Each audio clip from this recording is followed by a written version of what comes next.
Hello, all, and welcome back to Roleplay Cafe.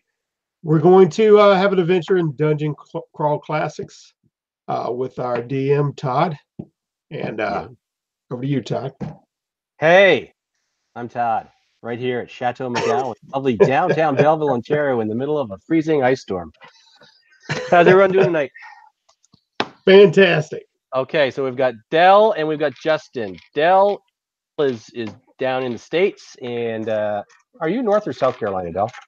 South.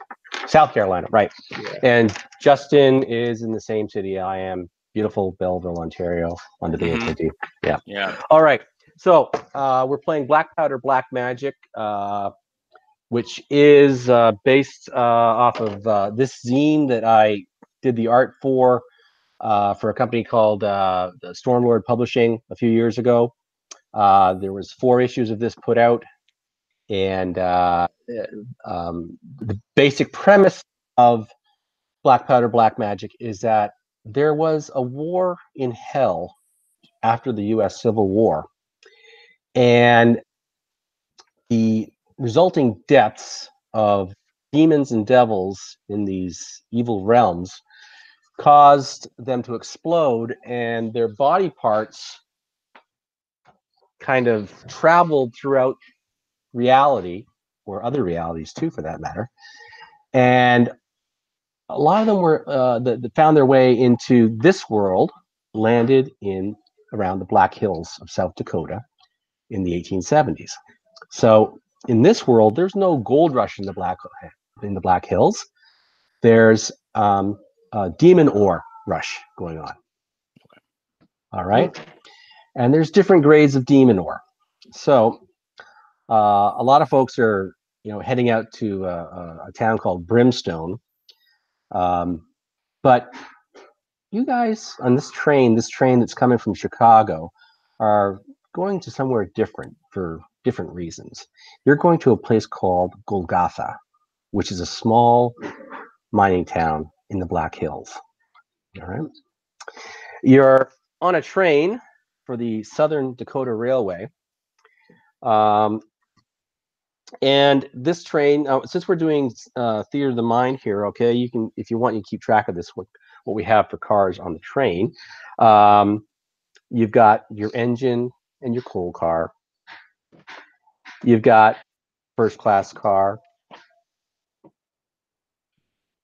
dining car,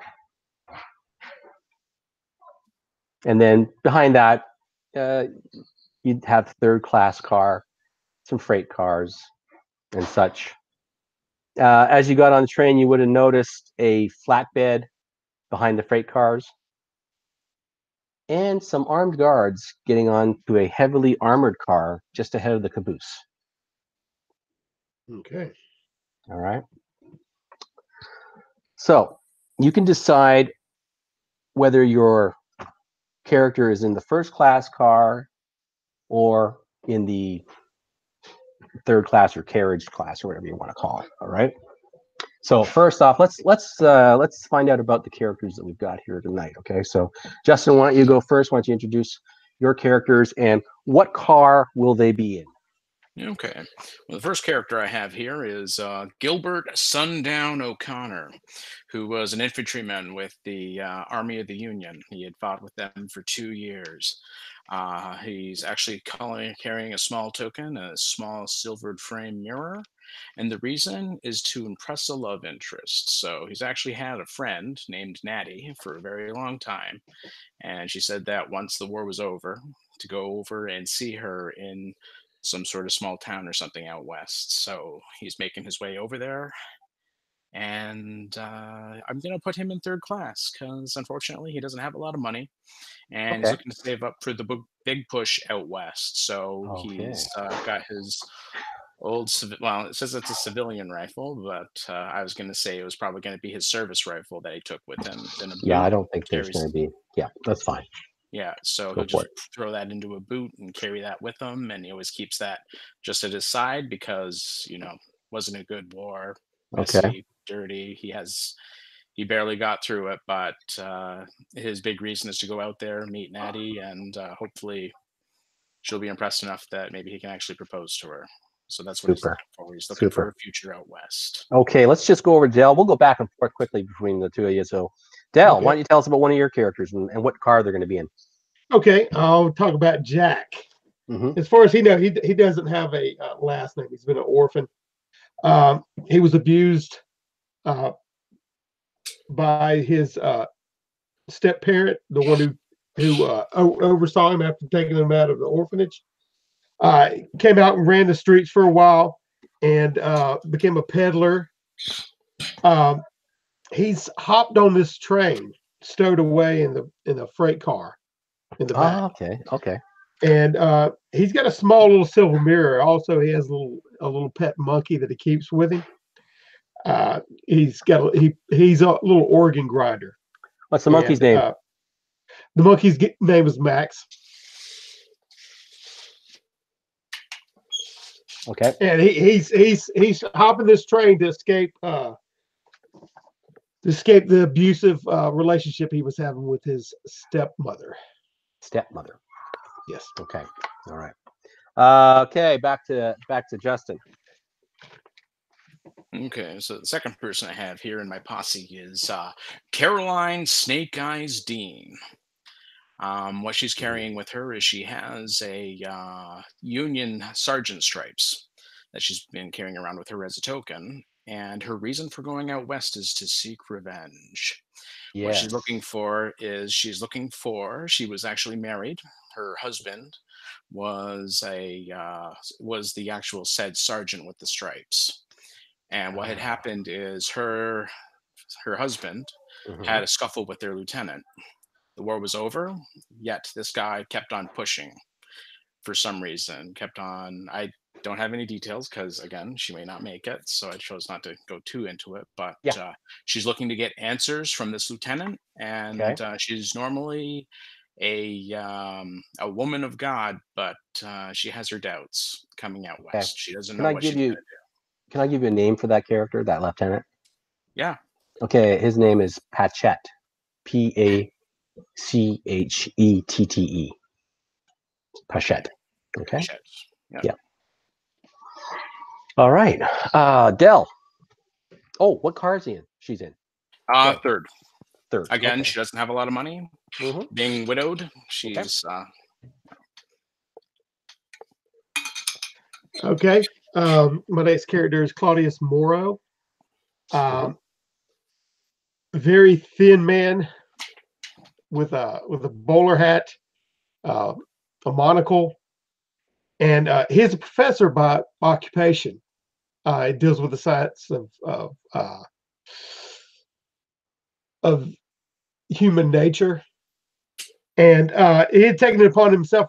He thought he could discern a little bit about how people's tell signs, their facial expressions, and he wanted to apply that to gambling to try to make some. But his first time out, he got a little bit over his head, and now he has a debt that he can't pay. Oh. So he has hopped on the train. He's in first class. Okay, he's spending more money than he actually can afford to. But he will not ride anywhere other than in style as he heads out west. Right. And he has an ace of spade that he had taken from that last game. It has a name on it. Oh, okay. Okay, and I won't elaborate on that. All right. Until he makes it. Okay. Justin. Okay, my third here is Harrison Sly Lloyd. His occupation is dentist. However, he's like one of the most unnerving gentlemen you will ever meet. He speaks in not an accent, but almost like he's not comfortable with his body. His speech is very broken, very disjointed. And I think I didn't know if I mentioned this, but he is a dentist by trade. But anyways, he's a very well-dressed man, wears a bowler hat, a long black jacket, and he's always wearing gloves, very neat and proper with round glasses. I'm going to put him in the first class cart because he wouldn't feel that he could degrade himself any more than to be in third class. But he hears voices and he feels a calling or a draw to go out west. But he has been given this ace, the card of the Ace of Spades with a name on it. Although this is a name that he's kind of heard rolling around in his head, and he thinks that this may give him the answers that he's looking for. And his primary reason for going out west is actually to unravel the mysteries of the universe. Just that. Just that. And Just he that. knows he can do it. Also, I like the idea that as one of his things is that he has a handful of silver fillings. I have yet to decide whether they're used fillings or not. So if he makes it, I might dive a little bit deeper, but I have some ideas for this guy if he makes it. So okay, great. Okay. Dell. My next character is Francis Stone, a big brute of a man. He was the muscle for a fortune teller by the name of Julia, which she loved dearly, but she simply used him, and instead of getting captured herself because she is a bit of a fraud, she let him take the fall from it. He still does not know this. He's a bit of a witless person, but he was thrown into jail and he broke out. Tremendous strength. He broke out, and then he hopped the train. He's been following her, trying to trail her out, and he said she's went out west. So that is his destination. Looking for the fortune teller. Yes, looking for Julia. He loves her. Okay. Yeah. So he's just a puppy to her like that. So he was the guards during his imprisonment. And part of the reason he broke out had branded him in the side with a cattle brand, which made him howl and lose control, and he broke free and hopped the train. All right. He's on one of the freight cars in the back. He's on a freight car. Okay, this is Francis. Yes. Okay. All right. Well, maybe that brand will come up later on. We'll see as things develop. All right, Justin, your last character. Yeah, is Roy Dust Devil Johns, and he should be traveling in a coffin. In all honesty, he's my lowball character. So he's very anemic, sickly. Again, he seems to be bundled up in warm clothes, despite the fact that it is super warm out. He's an educated man, looking to make his name out west as a surveyor. That he's been trained to do, but he's had a rough childhood physically. He was always ill, but he figures that a strong mind could go out there and maybe either educate people, or even if he could apply his trade, he could be the best out there. As a token, he was given an antler handled Bowie knife. I'm going to say this was probably a gift given to him by his father, because his father really didn't think he was going to make it. And now he hears that his Eastern trained son is going to go out west and be a man. So he figures, hell, you know what? Here's a gift. This is something that a man should be able to use. So he was kind of proud of that. So he's taken that with him just to kind of remind him of his family that he's leaving from New York. Nice. But really, the real reason why he's going is he actually lost a bet. He owes a lot of people money. So he's actually just trying to hide. His parents realistically think that he's just going out there to basically, again, just kind of start a new life, and he is, but not for the original intended reasons they think. Right on. Oh, and what car is he in? He'll be in third. Okay. All right. And last character is Geezer McCafferty. He is a very old, toothless geezer, as his name points out. He's actually going back out west, and since he's heard of this, he has a land grant on him. It very well could be dubiously attained or through his family, but he's caught wind of a mine on the property that he thinks holds some demon ore. Okay. So he wants to go try his hand at it again, where he'd given it up years ago and came back out east. Now he's going back out to do that. And he consulted with a certain medium, certain fortune teller, that told him to do so, and it would be profitable for him to do that. Using the map to discern that. Okay. So he's hopped the train, and he's in third. And he's in third. Okay. Yep. All righty. Okay. So, gonna set the scene in each car as we go down. Okay, we'll talk about in the first class car as the train's making its way out across the plains there. You gentlemen and ladies, is there a lady in the car? Among you? No, I don't see that.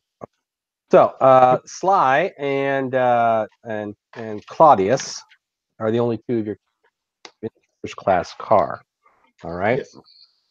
Okay, and you can decide whether you're speaking to each other, if you're sitting near each other, or whatever. But you can't help but overhear a rather loud and boisterous Englishman. All right, and he's saying, "This is preposterous, absolutely preposterous." I said, "There should be none of these half-breeds, these mulattoes sitting in this car. This is a first-class car. I didn't spend all my life in the Queen's Regiment Army to have to put up with this. This is terrible." And this big blustery character, sitting by himself a little way off, you see a dark complexioned gentleman, well dressed, actually very dandishly dressed, and he's just looking over at this blustering Englishman and just giving him a little sly smile, and not saying anything to him, not even reacting, just a smile. All right. Yes. Also in the first class car, you see there's another gentleman who's he's wearing a cape, and the top hat is by his side. And I want you all to that are there to make a wisdom check. Okay. So you roll a d20, and this will be personality, right? Because we don't have wisdom and underclass class. Personality. Thank you. Yes. Yes. Thanks. Yep. Personality. Good one. Personality check. Yep. Claudius rolled 11. 11. Yeah. Sly rolled a 6. A 6. Okay, so it was a 10. All right, that you needed to get for the DC for this, just to explain. Yeah. So Dell, this pretty much uses the same sort of system that 3.5 D&D uses with the difficulty classes. All right. Okay. When you're doing a check.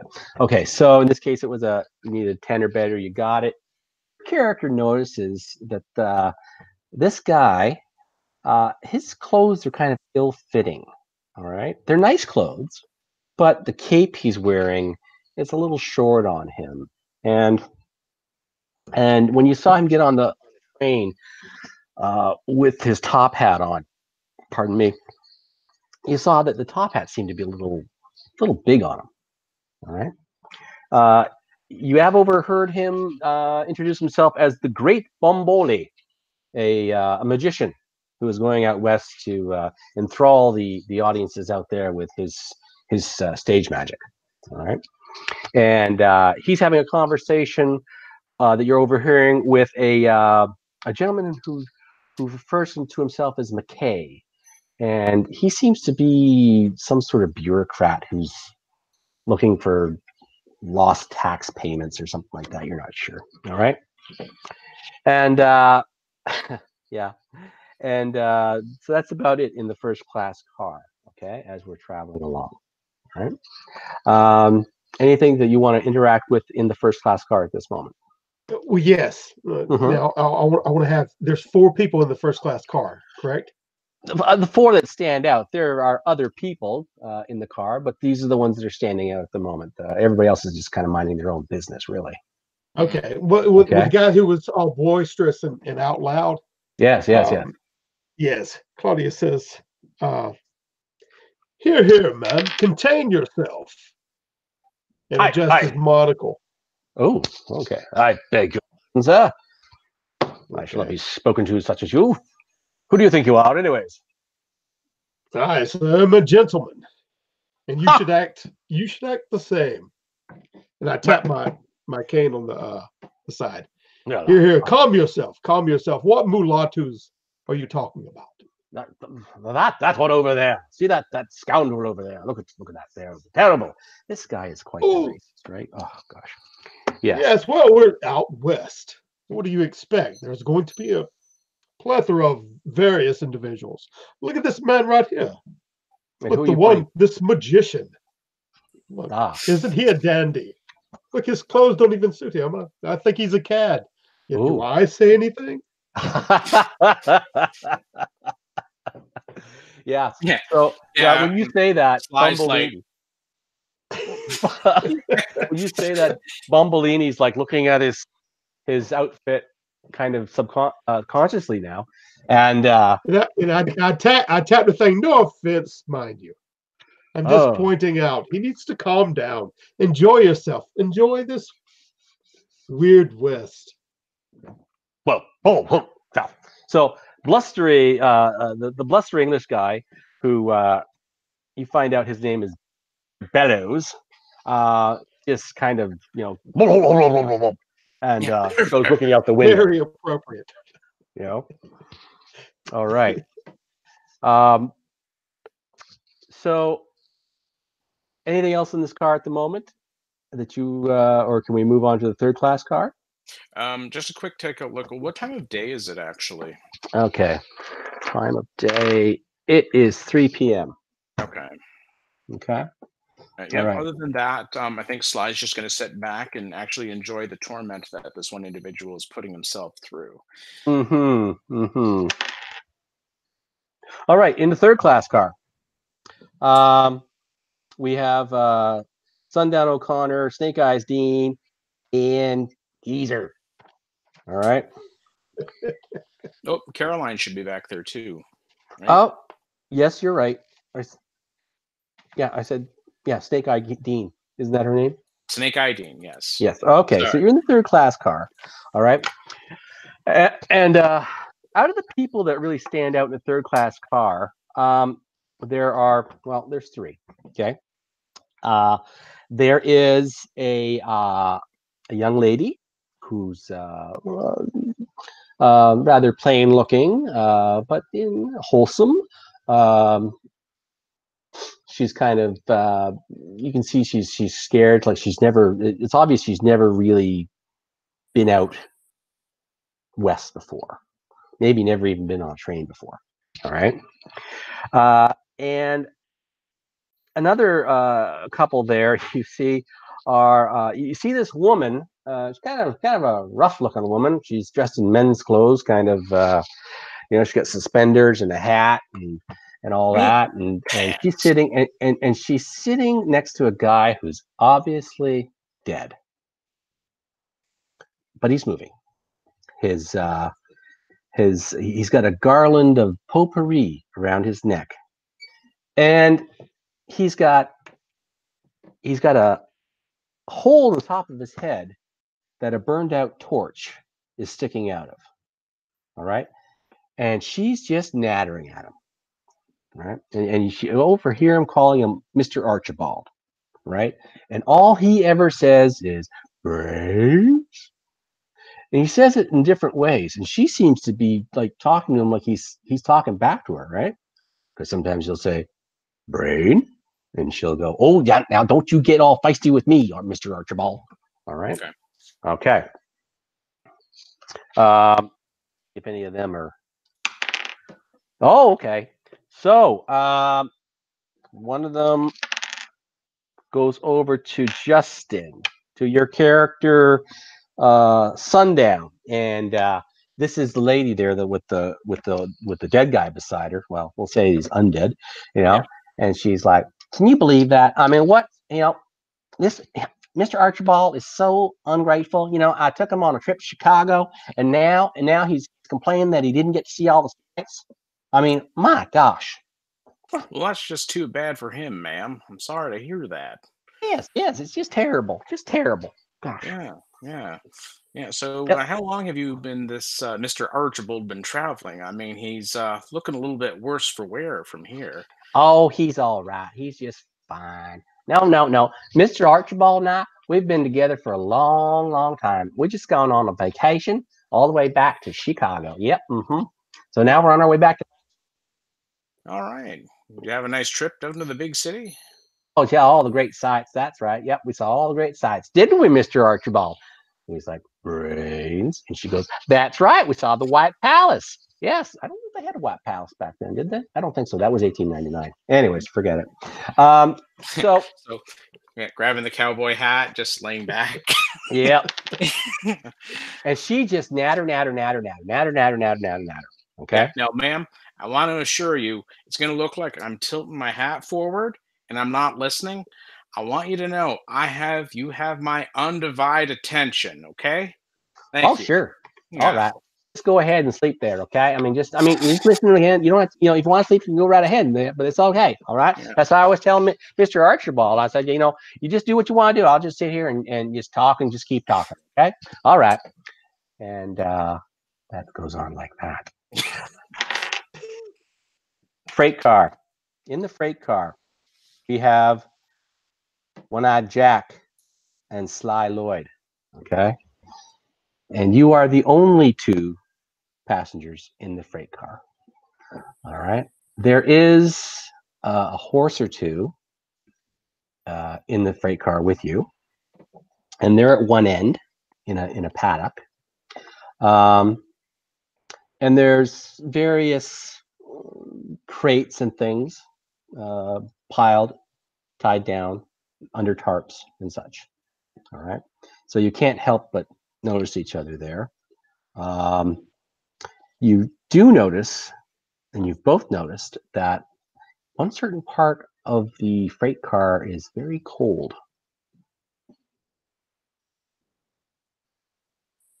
I was going to say, are you sure that Francis Stone isn't in the freight car? Yeah, it is Francis Stone. Yeah, because Sly's. I'm sorry. Geezer was the third. Okay. Yeah. Okay. So Francis and Jack is the only two in there, correct? Yeah. Okay. Now, which side of this car is cold? It's down around the front of the freight car on the left.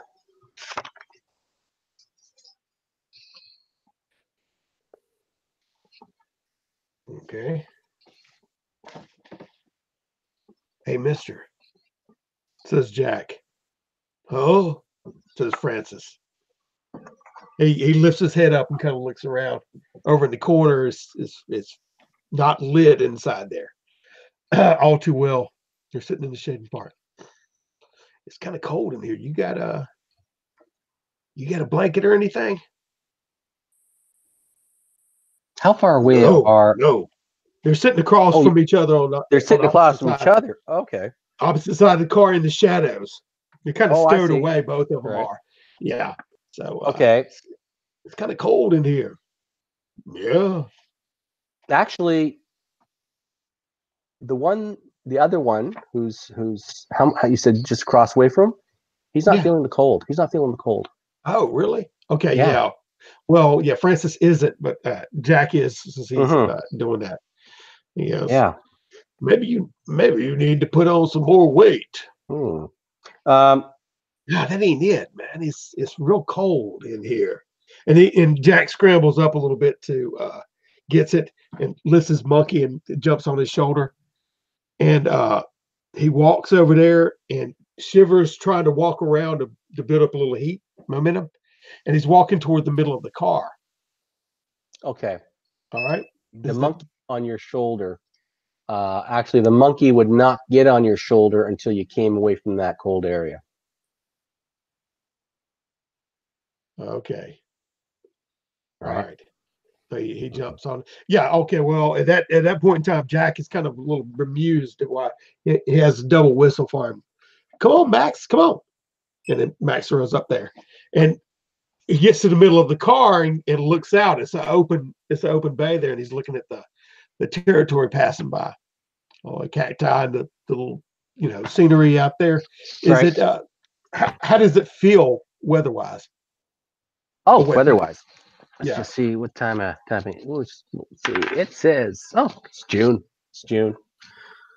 Jeez. Late spring, early summer.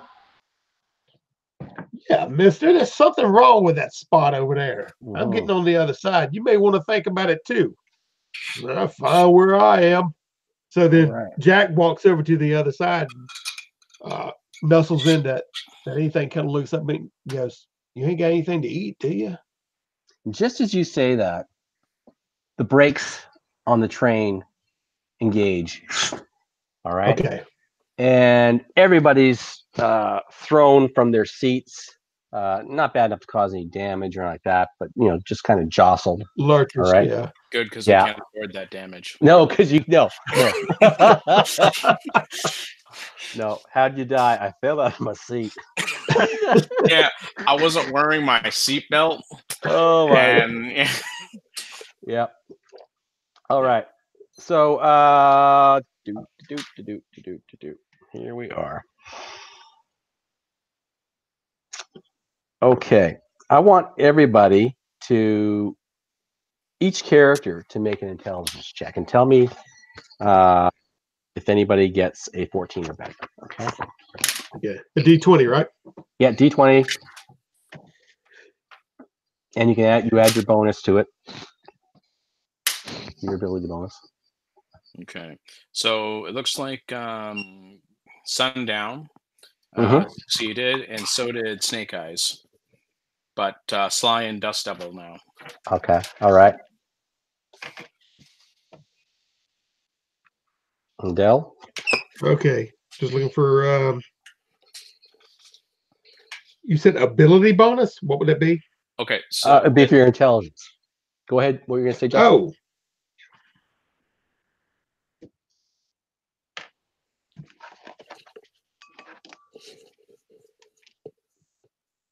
Or penalty. No. Okay, 19 plus 6. 25 on Jack. What? Plus 6. Plus 6. Oh wait, is that a negative? Wait. It's an intelligence check, right? Okay. Okay, so you got to roll a D20 and add or subtract whatever your intelligence modifier is. Yeah. So what it is your number is going to be associated. It's going to have a modifier on it based on how high a number that is. So for your that first roll there, Del, what's that character's intelligence? Yeah, it is 6, and then the modifier wouldn't be there. No, so the modifier is going to be like minus. That's what minus 1. Is it minus 1? 2. Oh no, minus 1. Okay. Minus 1. So whatever you rolled, minus 1. Yeah. Okay, so you got to get. Sorry, I did that a little too quick. That's okay. All right. Minus 1, that'd be 18. Oh, all right. It's good. 14 or better. All right.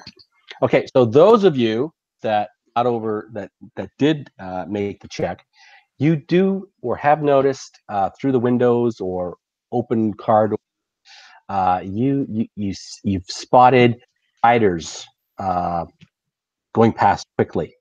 All right, down the length of the train. Okay. Or maybe you've even heard the steps of somebody walking across the roof of the cars. Okay. All right. Just before the brakes were hit. Okay. All right. But anyways, the train has come to a stop. All right. The conductor is telling everybody just to stay calm, folks. I'll see what's going on. Makes his way towards the engine. All right. What's everybody doing? Okay. So Gilbert, when he gets up, he's gonna sit up straight, tip his hat back up.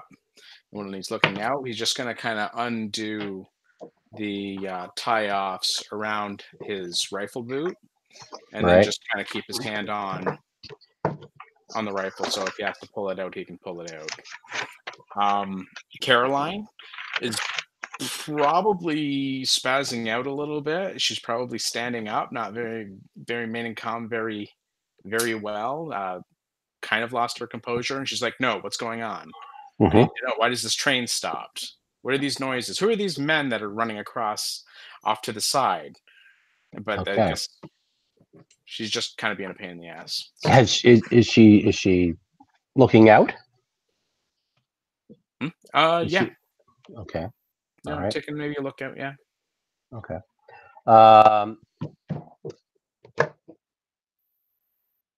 Okay. Yeah. Go ahead. I'll go ahead. Go ahead. Bill. I was just going to say, Jack is the only one of my characters that noticed that. The rest of them were otherwise engaged. Okay. So what's he doing? Okay. Did you see that? Did you see that, mister? And he jumps up and runs over there and looks out at the side thing. There were spiders, but Francis has toppled over into the hay in the side, and he's brushing himself off, clueless, looking up. Yeah, the other two, which would be Claudius, he was wiping his monocle popped out of his eye, and he was too busy picking it up to see anything. Okay. So those of you that look out the windows or look out the side doors, Yeah. you see that there are a number of riders down around the armored car.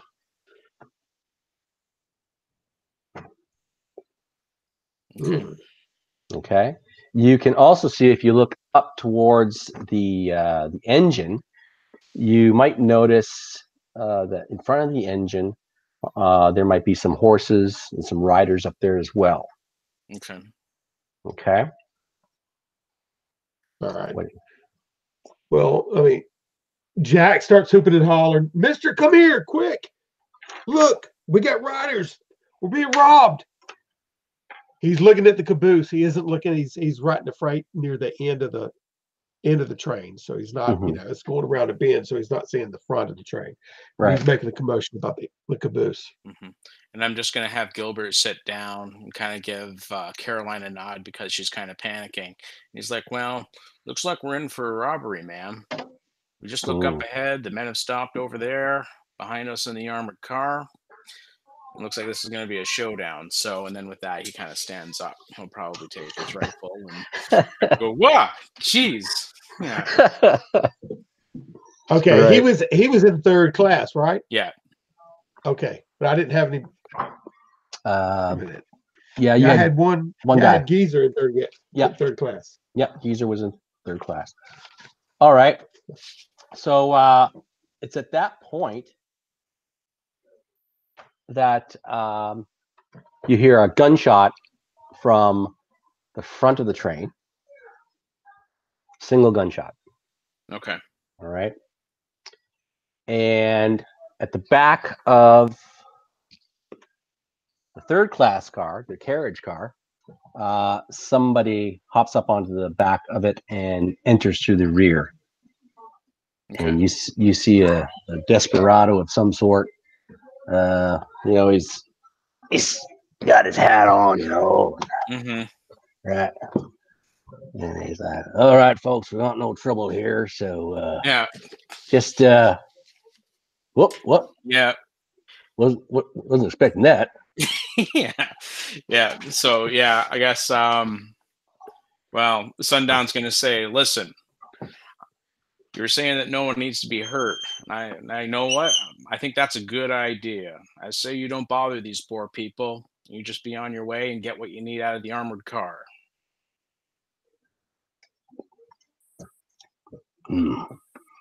All right.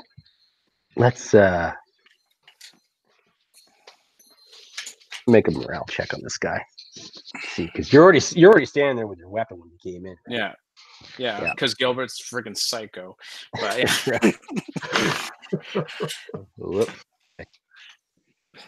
So it's like, all right now, no one needs to get hurt here. I'll just be stepping out. Y'all have a good day. Mm-hmm. And he backs out. All right. Yeah. Okay. So you can hear more shots now coming from the back of the train. All right. Okay, that's not good. Yeah. Yeah. And if you're to look out, you can see that they're yelling at somebody inside the armored car to open up the car, right? Okay. And they're really just shooting in the air. They're not shooting at anybody in particular. Okay, so they're just kind of causing a ruckus, if you will. Causing a ruckus, yes. Yeah. Okay. At this point, just while this is all happening, I think Caroline is going to go through basically her bag that she has stowed away underneath her chair, open it up, and after going through all the dresses, she's going to take out a pair of shears from the bottom because she doesn't know what's going on and she's getting kind of freaked out. All right. I think, yeah, I don't know. I just keep on thinking, like, would Gilbert go out to see what's going on at the back of the car? I have to debate whether he's smart enough not to do something stupid. So, no, I'm going to have him just kind of stay in the car, but he knows he's going to be out. If these guys wanted to rush this car, they could easily do it. Like, okay. All right. Very well. So I'll start loading the gun now. So loaded. Yeah. I love it. All right. First class car. No one has come into the car yet. All right. And the conductor hasn't come back from the front yet. So those of you in the first class car, what are you doing? Okay. Claudius stands up. I do say he's wiping his monocle off. He's picking it up off the ground. He puts it in his eye. And after what is that? A shot? And he walks up there with his little cane stick, and he's banging on the door. It's closed off to the engine. At that point, Sly's going to get up and walk and say, "Excuse me, sir. I don't think you want to do that." Yes. And just as you do that, the door opens up, and there's two gentlemen standing there with drawn revolvers. All right, and they kind of move into the car, and they're kind of roughly dressed, and they're like, "Okay, folks, there's no need for any problems here. Just a slight delay in your trip. But we would appreciate if all of you would, give a donation to the cause as we go down the aisle here, and there won't be any trouble at all. All right. So,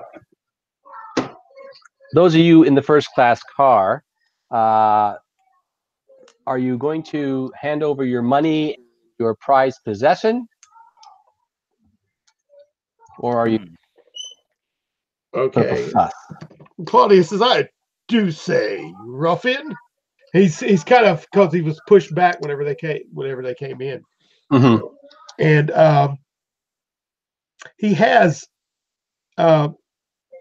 when they're looking at him, don't look at me. I have nothing. I spent my last dime on this trip.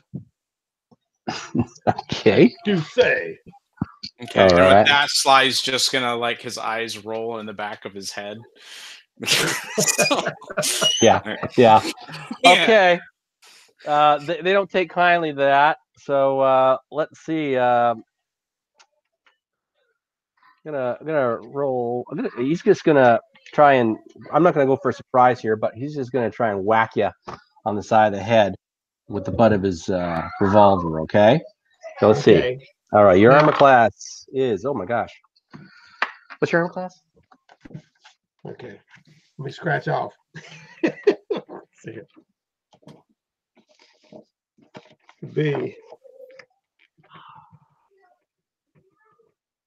11. Oh, okay. Well, he's the 3, so he totally missed. Now, I was gonna say, I believe, not sure, but that why I had him with that little cane is a dagger in the cane. Oh, is there? Yeah, I mean that's how he protects himself. So I was waiting on him to turn at an angle where I could gig him. Okay, well now let's roll initiative. Okay. Okay. So D20. Add your Okay, it'll be your modifier for agility. Oh gosh, look at this. Yeah, so many different systems. I understand. No, I'm looking at my dice that I just rolled a 1 on. The same one I just rolled a 3 on. Oy. It's a 5. All right, wow. you get to with go the first. modifier. Yeah, I have an 8. So yes. Okay. Do I use And you have an 8? Yep. Okay, what are you gonna do? Okay, so Sly is actually just going to reach into his pocket and draw his scalpel. Did you just want to go ahead and let me You do can the go ahead. attack? Yeah, you can draw your weapon and that's a free move. Okay, so I'm going to go for a move on the guy who, well, I'm guessing the guy who just swung and missed. I'm going to leave that with the gentleman there, and I'll go after the other guy. What is my strength? Nothing. 7. You rolled a 7. I rolled 7. All 0 right. level characters. Yeah. Well, thanks for coming out. Yeah. Yeah. Okay. All right. Well, super. Okay. So Dell. Yeah. It's going to be the dentist here. I'm sorry, not the dentist. It's going to be Claudia. Professor. What's he going to do? Okay. Well, he's removing his blade from the cane, the sheath of the cane, and gigging him like a frog, like a toad he is. Okay. All right. Do I use any kind of modifier on this? Yeah. You use your strength modifier, attack. Okay. Yeah. So it's a big fat 0. Yeah. All right. Welcome to the funnel. Welcome to the funnel. All right. Welcome to the funnel. Okay. We got 10. You got 10. Yeah. That might be a hit. That might be good. No. Oh, missed it. Yes. Oh, it was close too. It was so close. Let me guess: horseshoes and hand grenades. Oh yeah. All right. Okay, so now it's their turn. Okay, and I'm going to use a different 20-sided dice because that one was shite. Let's see. I don't have one here. Okay, we'll just go with it. I was trying to get Roll20 hooked up tonight because a little bit more for visuals and stuff, but I just didn't have the time. So maybe next time we can. Okay. But all right, and he rolls a 12. Does that? Who's he attacking? Yeah. The first one being attacked is Dell's character. Okay. Oh, it's 11 on overclass. You got hit, eh? Yeah. All right. So I am rolling a D4 for damage. He's attacking you with no, I'm sorry, he had his pistol out, didn't he? Yeah, D8. Oh, sorry about that. Oh man, you dirty rat. Oh. And I roll a 1. Yes. Oh yes. I wish you could see this. Now I mean, I did roll a 1. Honestly, roll a 1. Okay. And the next attack is going to be on Lloyd or Sly. They were both doing something. Yeah, Sly went over to the other guy with a scalpel, tried to cut his throat and missed. Okay. And Lloyd didn't do anything? Nope, that's Sly. Sly is Okay, Lloyd. hold on. There's so many names, eh? Yeah. Okay. Yeah, whoever attacked the desperado there, he's going to be attacked. All right. So we'll do that. So Sly is being attacked. All right. And this guy rolled a 9. That's a miss. That's a miss. Okay. Super. Are you going to try and talk them into stopping now, or do you want to keep going with this little parlay? Oh, the blades are out. The blades are out? Okay. It's kind of funny that it's the first class guys that went straight to using knives, and the third class guys are. Now, I can't remember if you roll initiative every round for this game. No, I believe it's the one off the hop. I can check that real quick here. Yeah, okay. If you want to do that, we'll go forward anyways, and say that it's your character's turn again there, Justin, if you got a moment. Okay, so going after the same guy again? Okay. I rolled an 18. Oh, that's going to hit.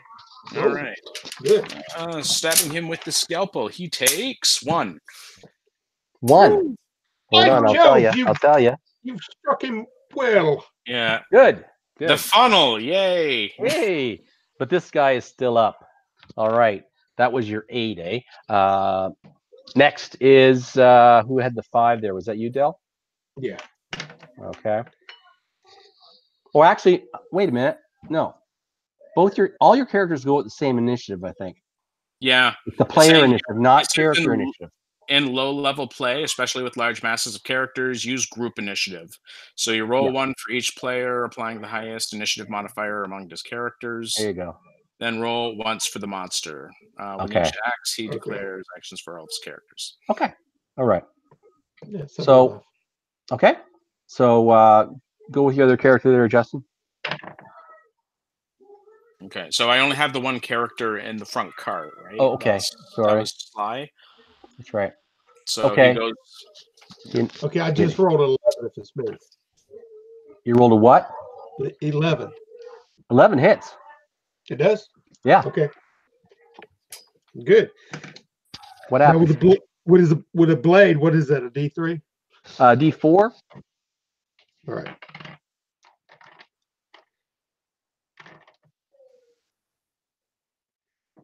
Wait a minute. Mm-hmm.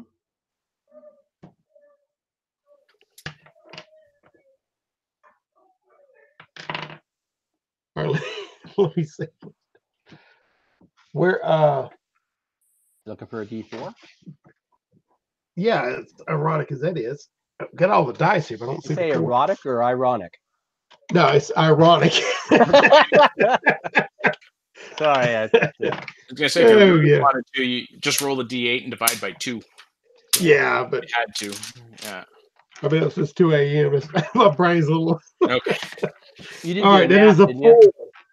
A 4? No, I didn't. Nice. Oh, the shock look on this guy's face as he realizes that you have pierced him in the heart and he's not going anywhere. And he slides down in front of you. Take that, you ruffian.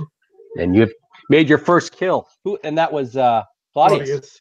Yeah, okay. Oh, Claudius. He adjusts his monocle and that little red dot.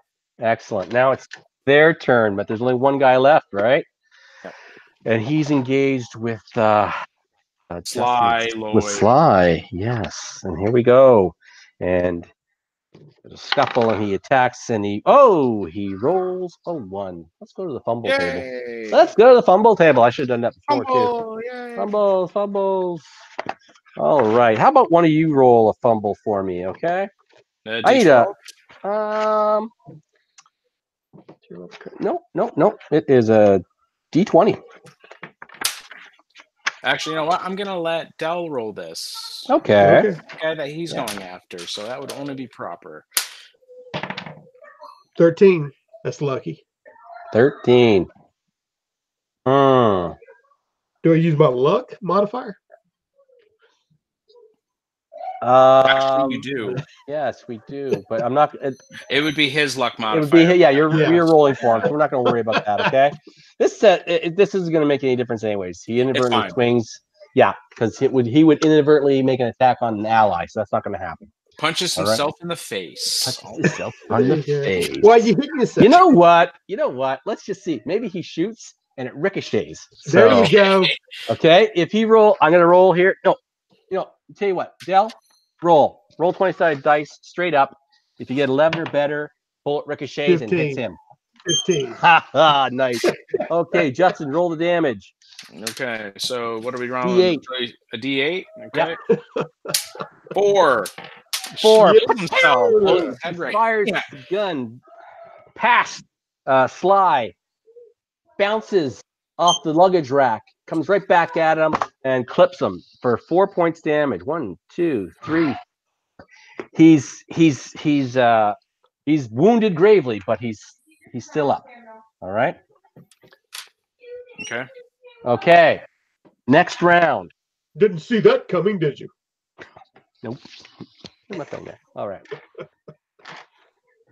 So that would be Justin and Sly. No, 3. 3. Okay. Missed. Missed altogether. Okay, Yeah. and there's nobody else. Okay, so now we're up to Claudius. Claudius. All right. He retrieves his blade out of the slumping victim. He makes it. He sees that bullet ricochet and hit old boy, and he turns around to stab the guy. It was just 2 of them, right? Yeah. Yeah, just 2 of them. One left. Yeah. Okay. Yep. Take that, and he rolls a 4. Oh no good. All right, so this guy looks like holding the side of his throat. This. Yeah. Yeah, it sprays in Claudius's face, and he's like, hey. That's what. All right. So he's engaged with both of you at this point, right? So let's see who he's attacking, and he is attacking Claudius. All right, and he rolls a 9. That misses. Yep. Okay. So now we've got he's. Come on, Sly. You can see he's bleeding out, but yeah, you just need to finish him off. 16. There we go. And 2. Boom. Yeah, he's down. All right. Just at this point, I'm just going to take a bathroom break, okay? Yep. Well, Claudius has to wipe the blood off his monocle anyway, so. That's true. Okay. Also, I'm going to take this moment, push the guy to the back, slice across his neck. He slumps down, falls down, and I'm going to have Sly creepily look over at Claudius and say, I think I'm going to like it here. Back in a moment. Yeah, okay. Yeah, you see Claudius's eyebrow raise up behind his monocle. Yeah, yes, quite. Okay, I'm going to throw her on mute and camera as well here, and I'm just going to go to the web. Sounds good, bud. Yeah.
And I'm back.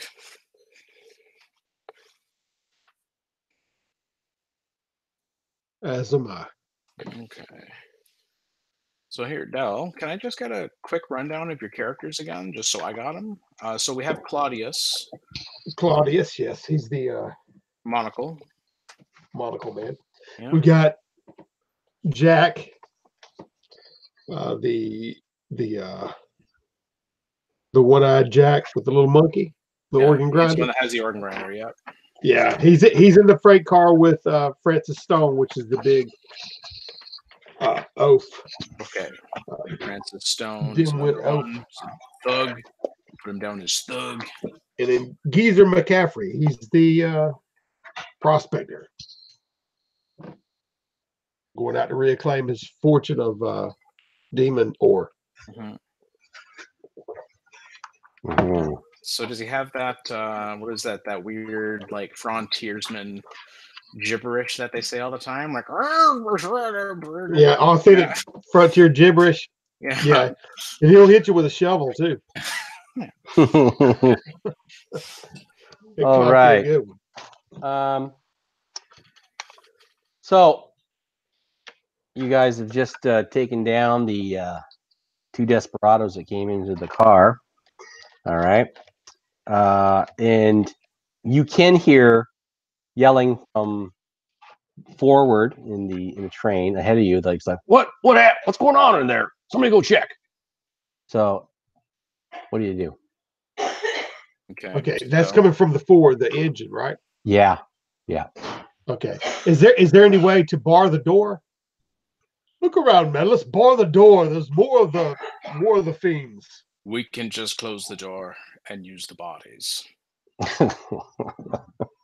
The door opens inwards. So yep. Yeah. So you can do that. Close. There's take the pistol that all one right. of them probably has. They both had pistols and knives. They both had pistols and knives. All right. Okay. Yeah. I'll pilfer, and he wasn't lying about spending his last dime to get out there. So he's pilfering through their pockets too, as well as picking up the pistol and looking at it and doing like that. He's doing it, kind of slyly and looking around. Priorities, Claudius. All right. You find $2 on one of them. All right. Nice. So, and the damage on these pistols is a D8? Is a D8, yes. All right. Okay, so any bullets? Yeah, let's just see here. I'm going to say, take this guy here. One of them has, one has 3. That's it. Okay. He has 3. Okay. And the other gun has, he has 9 altogether. So I guess he's got whatever he's got left in his gun, and the rest is in his pocket for a total of 9. Okay. All Claudius a little bit prissy. He's wiping off his blade on the dead man's sleeve, and then slipping it back in there and pilfering and pulling out that. He looks at what is your character's name, Justin? Now his name is, he has Sly as a nickname, but it's actually Harrison Lloyd. So if you need to be like Mr. Lloyd. Yes, Mr. Lloyd, I thought you were going to drag the bodies over there. Block in the door. Calm down, woman. Are there any screaming people in the cab? Oh yes. Oh yes. There's all kind of there's a few people that are and the boisterous guys going on, I'm sure. Oh, calm down, man. We've got the situation. The brigadier. Control. Oh yes, he's leading from the rear. All right, and yes, right. Good job there. Good job, man. Good job. Yes. Help them drag the bodies. Yes, I shall have the women. I shall have the women and children for safety. Yes. And he's trying to get them towards the back of the car. Okay. So disturbingly enough, as dragging the bodies up to the front to have the corpses block the door, I'm just going to check their teeth. Seems like a creepy thing that Lloyd's going to do. Okay. All right. Yeah. So I guess you're looking to see. Wow. Yeah. Out of 2 of them altogether, there's about 11 gold fillings. No gold fillings whatsoever. Such a shame, really. It's yeah. The man's a dentist. Okay. I did say 11, right? You did hear me, right? Yeah. Okay. All right. Super. Down at the back of the car, the back of the train. Sorry. There's more action going on as the armored car door opens up. and they rush in and start doing something in there. You're not really sure. Okay. And it's not long before you hear more gunshots coming from within the armored car. Okay. Okay. Okay. So we got characters in third class and freight. How far away is the freight car from the armored car? The freight car is the only in car between between the flatbed. the flatbed. Yes. Yes. Yeah. Okay. Now I've got Jack is saying to Francis, which he didn't know his name, Mister, they're in the armored car. Hey, let's take off the tie. Can you do that? Huh? Yeah. Where is it? I mean, as far as what do you call that? The rod that would let the cars go. Right. Yeah. But we've stopped, Dave. Like there's nobody moving. Like they're stopped. Yeah, but it's not going to do anything. Okay, I was thinking about us moving. Okay. No, it stopped. Okay, stopped. And they don't seem at all interested in the freight cars. Okay. Well,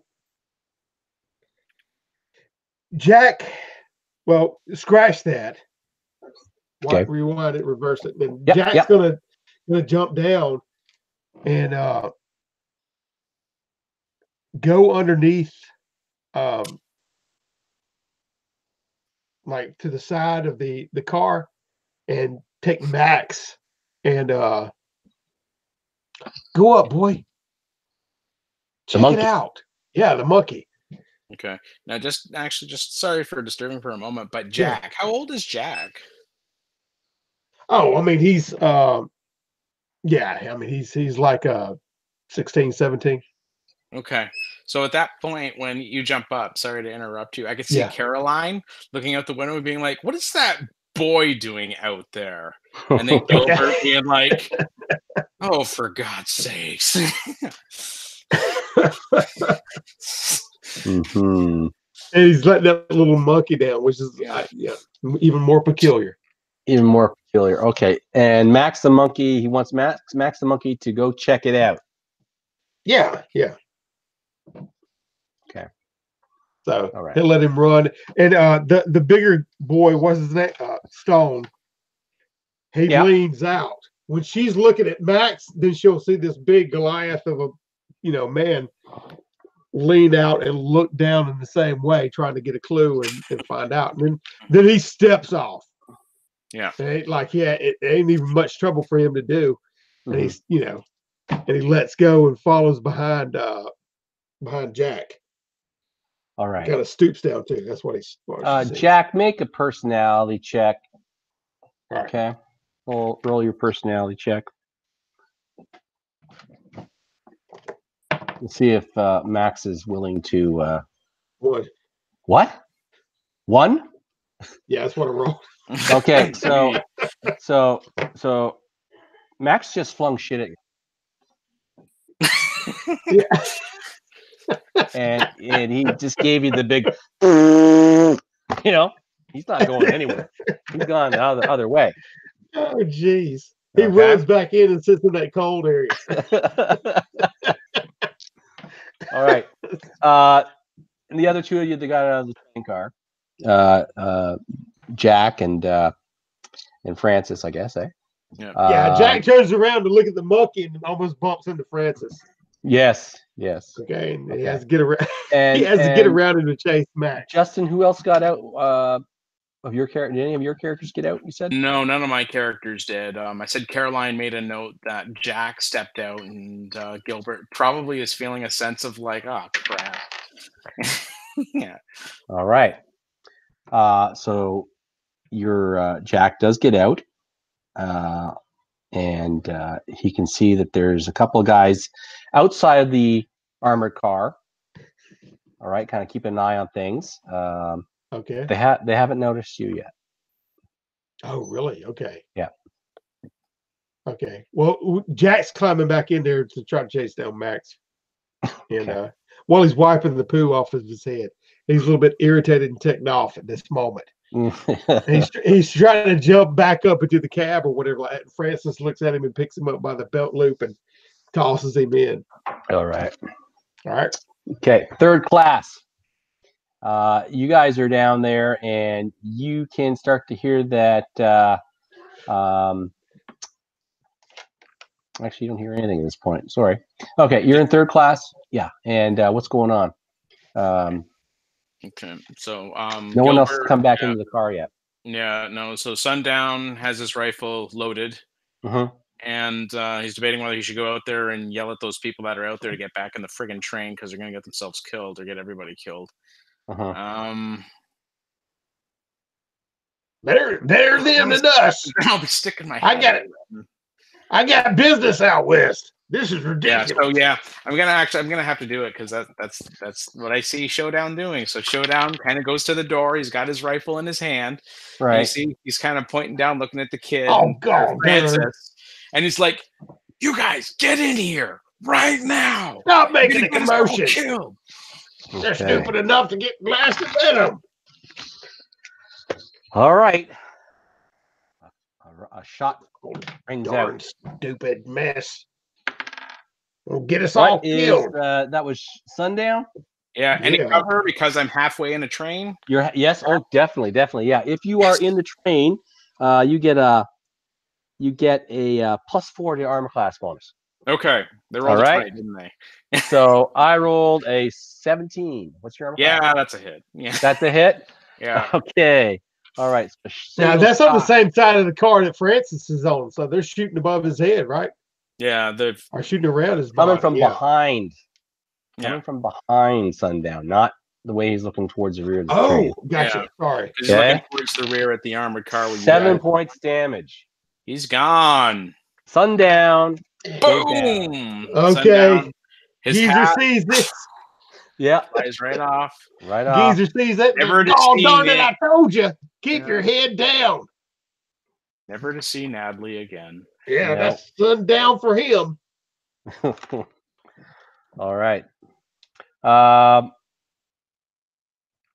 So the question is, does the rifle fall into the train or out of the train? Yeah. Well, let's why don't you roll that? Okay. 50-50 chance. 50-50? Yeah, 50 below means it falls out. I rolled a 60, so it is in. It is inside of the third class car. Yeah. All right. And when when you have multiple characters and one dies, the player's characters get first dibs on any gear. All right. So that we don't get into a rush for I'm gonna take it, right? So yeah, so if any of your other characters want that weapon, Justin, they can go ahead. Caroline Snake Eyes here is going to pick it up. So, okay, all right, okay, and at this point, you start hearing some whooping and hollering and gunshots and horses moving around, and they're on the move. All right. Okay. And there's guys that are coming down the train on either side from the front, and they're shooting at the cars as they go by. All right. Well, so stay down. Yeah. If you are hiding, you get a +8 to your armor class. Okay. So we're gonna go down and we're gonna see. Take this, can't see. Go through your characters and just see if any of them have any shots taken at them. So Snake Eyes, no. Sly, yes, there's a shot coming at Sly, so we'll roll for that. I got a 17. Sly, does that hit you? That's a hit. Oh, really? Yeah, a 17. Wow. Yeah, with the +8 to your armor class. Is he high? So if he's in the he's in the cart, does that count as hiding? No, he has to be hiding. No. Sly is the guy with the scalpel who's slicing people's throats and being creepy. So all right. Yeah, no, he's totally hit. He's totally hit. All right. Sly takes 2 points of damage. Dead. Okay. Funnel. Yay. Oh, all right. Yeah, Claudius sees this and drop. I knew my low ball's gonna survive this. I know he it. drops. He says, "Well, that's another one for the door." Yeah. Okay. Let's have a look at that was Sly. Okay.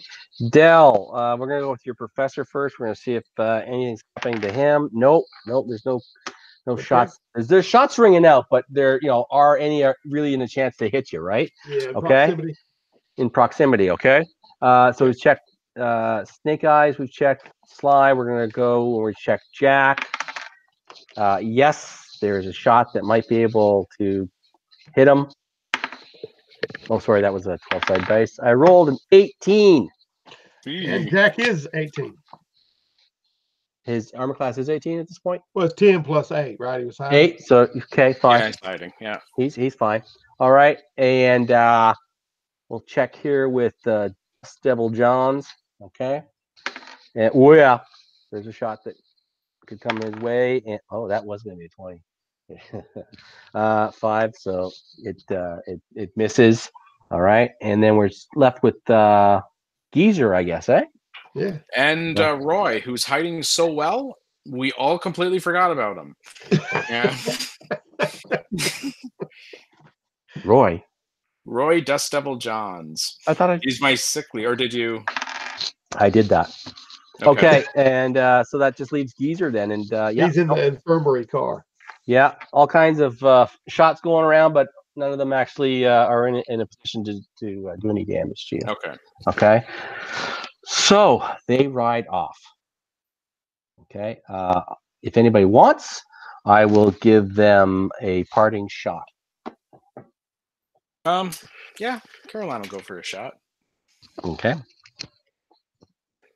So it's just a 12. A 12 with it's shooting. That'll hit. That'll hit. Yep. Yeah. All right.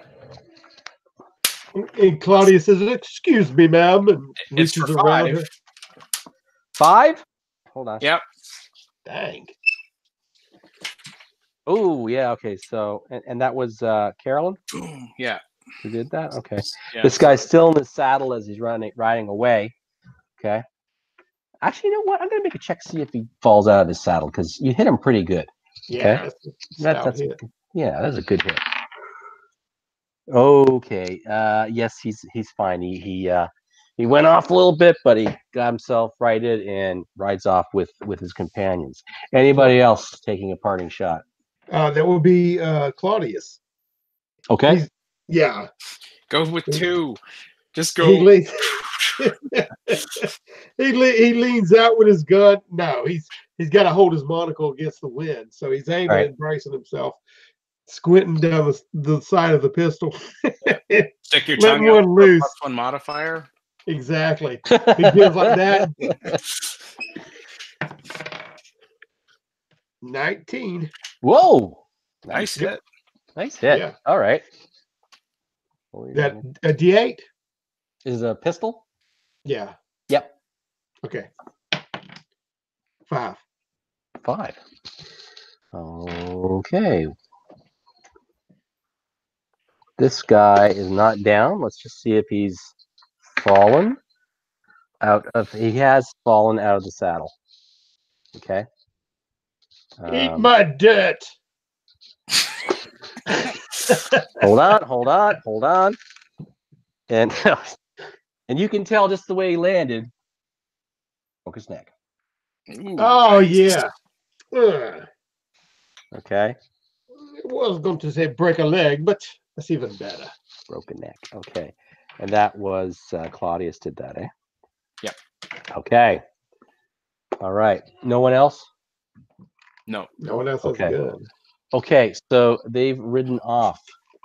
No, wait a minute. Massey's going to be flinging poo. Can I roll for that? Yeah, okay. I'll let you roll for flinging poo.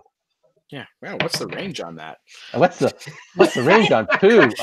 Yeah, you're going to be at a -4, okay? Just because of the. I'm going to give you a -4. the fanning, and they're going to have to. That would be 2 then. Yeah, if the catches the wind, it comes back on him. Yeah. So what'd you roll? I rolled a 6 with -4 is 2. So. Oh gosh, yeah. Nice try though. He throws it, and then Jack looks out to see when he threw it out, and the wind catches it. Hits him in the face again. If you'd like, I was going to have you roll for it for sure. That. All right. So things get strange. Just get quiet after that. The conductor doesn't come back. Train's not moving. Okay, so what'll happen is Caroline is going to take it upon herself then to kind of find out what's going on. So with the rifle in hand, she's going to kind of stomp her way up through the train car into, let's see, what do we have coming up? So we're 3rd class, there's a dining car, and then we're in 1st class. So yeah, she's going to try and go up to the engine and see what she can find out or figure out what the heck's going on. Okay, very well. And Claudius is listening to. Is there still sounds from the engineering car? From the engine? I mean, gunshots or anything like that? Yeah, or voices or anything? Because they were yelling from there, going, "What's going on?" and all this stuff earlier. No, there isn't. Okay. You know what? I should probably start activating this character, or else he's going to be all I have left. So I'm going to say Roy, kind of he's going to be like, it's not proper for just a lady to go out ahead on her own. Why don't you let me? And then he'll sneeze, of course, because he's contagious. He's got something. He's out west. Yeah, he's out west, and his sinuses are terrible. So he's running. And he's like, "I'm sorry, man. I can't just let you go out. I mean, it's not proper for a woman. For a woman to go." And then she'll kind of roll her eyes, and then he'll go ahead, and they'll both go. All right. You get to the front, and you see the conductor, and you see the fireman who works from the coal car. They're over the body of another gentleman. Okay. Who you're pretty sure is the engineer. Okay. All right, and it doesn't look good. He's been shot fatally. So I'm going to say probably a majority at this time. All the characters have kind of collected and moved up to the front. Sure. Well, all except for Francis Stone. He was kind of outside of the thing already, and when he saw the guy fall off the horse, he started walking toward that, and then he picks up a rock, a big stone, and he finishes him off. Just several times, you'll see him in the moonlight, just hammering on his head. Oh, okay. That's yeah. And his neck was at an awkward angle. No, I mean the first guy. There was 2 guys that fell off. There's one that fell off. Yeah. The other guy. Did not fall off. All right. Yeah, you're right. But no. If you want to go and he's checking it out. On a dead man's, go ahead. Well, yeah, because we lost my creepy as hell character. We might as well start another one. Well, that's what he did for Remember for the fortune teller. Always double tap. But he's going to be going through his pockets too, because it's what he did also. So I'm going to have Roy step out of the engine car and kind of do one of those. Oh, that ain't good. Oh, we're going to be stuck here. Hold on. Just be, I'm gonna. I forgot about this, but besides money that you can find in their pockets, we're gonna do something else here too. Okay. So you find $5 on that guy's body. Okay. But let's roll. Let's kind of go back here. I think there was 2 guys killed up front. There's 4 of them that have been killed so far. Okay, 2 by Claudius, 1 by Carolyn, and the first one I think was your character, wasn't it, Justin? Okay. So what ended up happening is, I think, I took them off my sheet because I didn't think I was going to have to worry about them. Sly almost got a guy, but he ended up getting killed. Okay. And he's the one that stole basically a pistol and a pocket full of gold teeth, essentially 11 gold teeth, which he was never going to tell anybody that he took. Okay. And I don't even think, Sundown didn't even get a shot off. He just got killed. Okay. I don't have down who killed the first guy. I think it was Claudius, because I think he got the first death. Okay, but he just did like 2 points damage, but he killed the guy. Anyways, there are 4 desperados that you can roll for strange loot. All right. Okay. So 2 for Claudius, and let's just say 2 for your characters. Okay, Justin, I'll just D20. split them up. I'll give one to D20. Caroline. Yeah. I'll give Okay. one to Caroline, one to Roy. Okay, go ahead. Okay, 12 for Claudius. 12 for Claudius. Claudius finds a perfect sphere of polished copper weighing 5 pounds. It's a little weird. Yeah, well, that's why they call it strange loot. Strange loot. Caroline rolls a 19. Caroline finds a box camera. Its plate film has been exposed. Don't know what the picture is, though. No. All right, next. I was gonna add too. I know we're juggling a lot of characters here, but Jack, when he had been wiping the poo off his face and he got down and arguing with Max, and he gets out there and then he looks both ways. He sees Francis walking off toward that man and pilfering it. Then he goes and looks back at the armored car. Okay. Max, are you coming? So he scuttles off down there to look inside the armored car. All right. Okay, we'll come back to you in a minute. Okay. All right. So I think we've only checked for 2. Yeah. Roy just rolled a 15. Oh, a sizzling. Wow, this is kind of weird. A sizzling cast iron skillet. It's hot. Ah!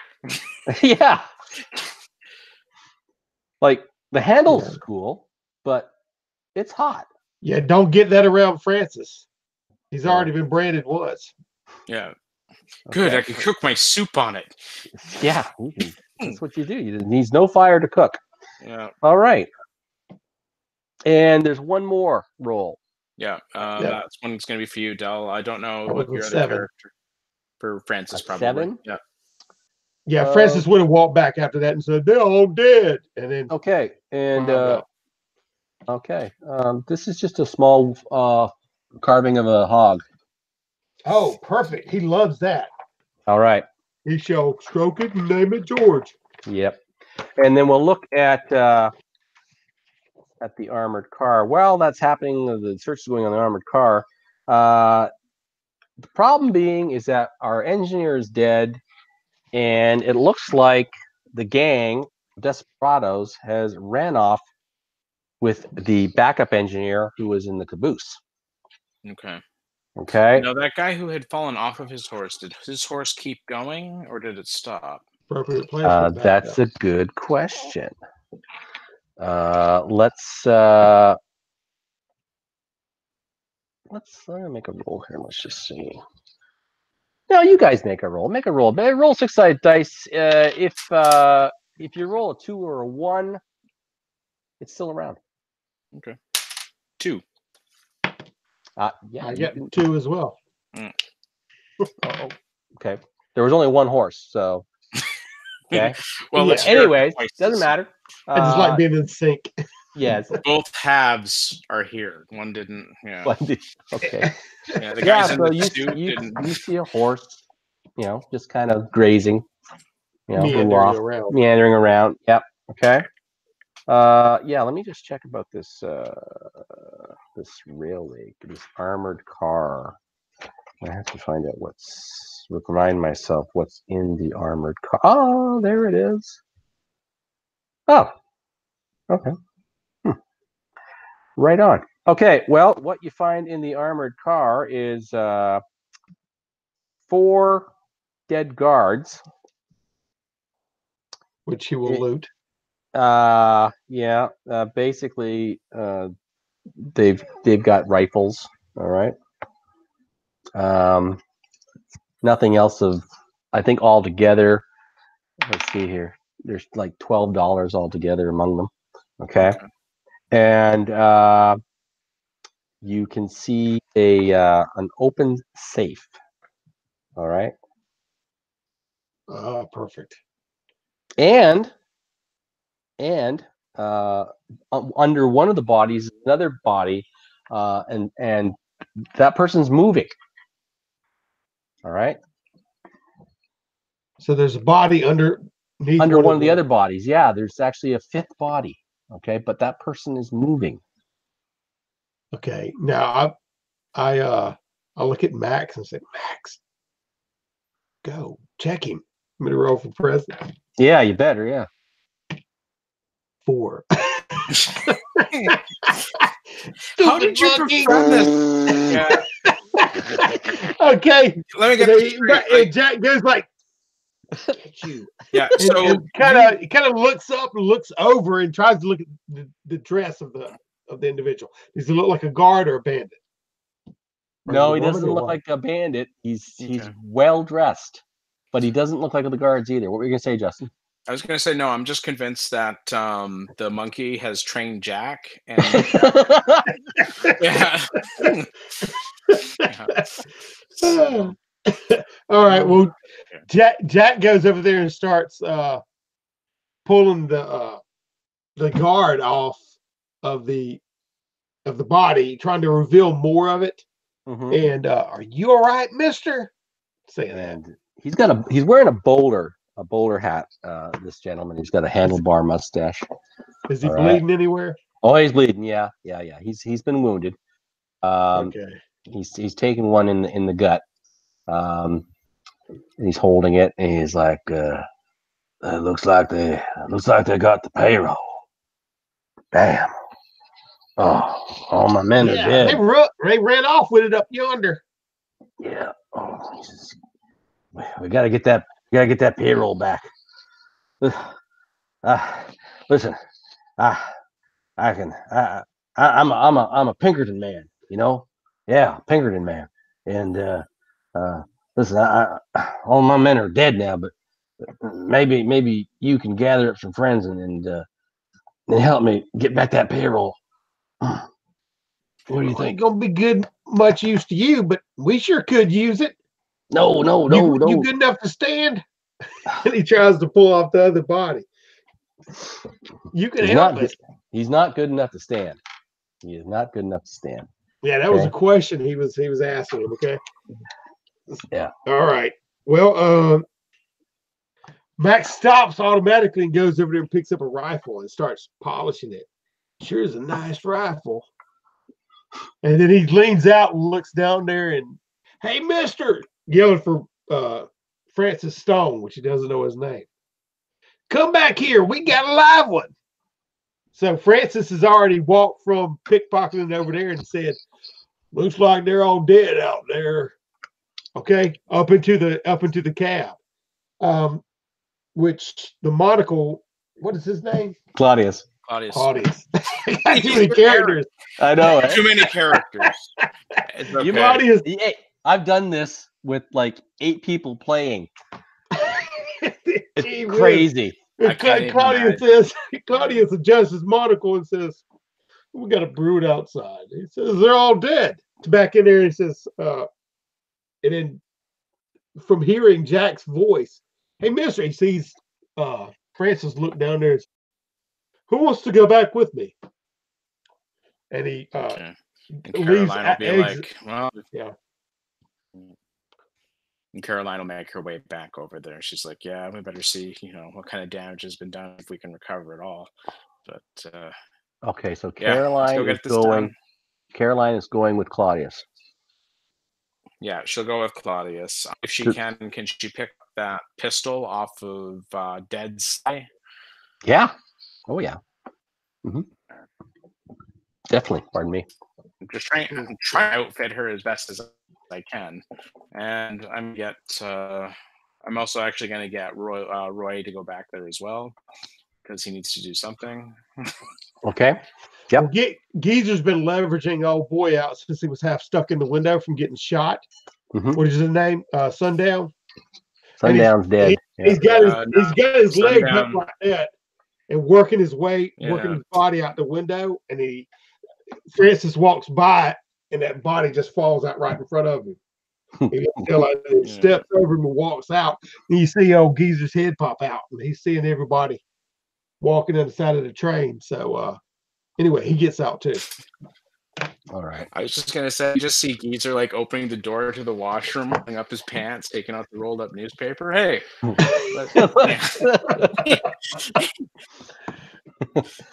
All right. So those of you that go back down the armored car, you see the sight of the 4 dead bodies and the injured Pinkerton man. All right. And the conductor now is coming down. He's really upset. He's like, what are we gonna do? Ezra's dead, and they've taken Gideon, and he seems to be seeing if anybody here has any mechanical abilities. Like, does any we're just gonna sit here, Calm yourself, man. We're out of the worst of it. No, we're sitting ducks here, sir. We're sitting ducks. We can get this Iron Beast running. You can get this running? They already ran off. They got what they came for. That's not what we have to worry about. Sure, somebody around here can get this running. Have to worry about the savages. The savages is around too. We got to worry about them. Savages. And then he looks over at the man that was talking about the mulatto. You know what I mean? In the train, he goes, "You'll love them." All right, they crowd around at the back. No, the Pinkerton man's laying there. And Geezer's like, "Oh, this is a mess.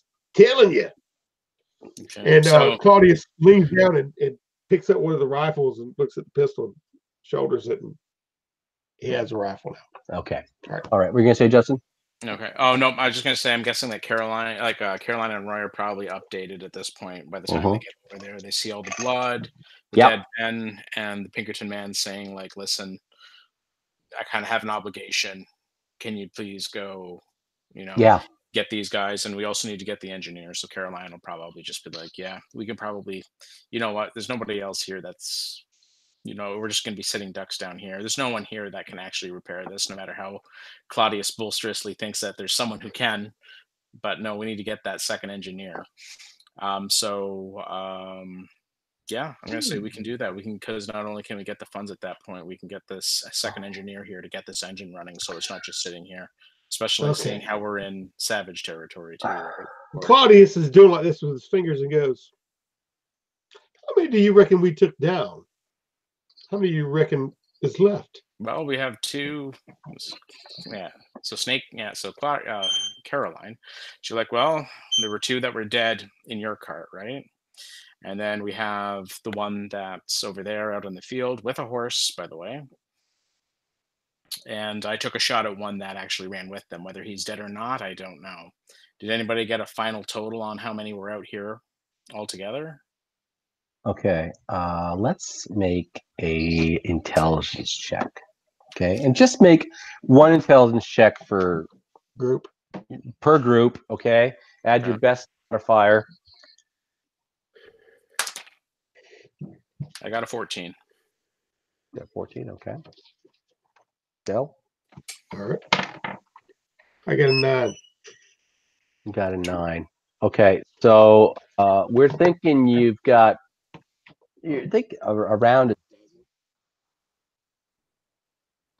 give or take, few. Okay. All right. A few. Yeah. Okay.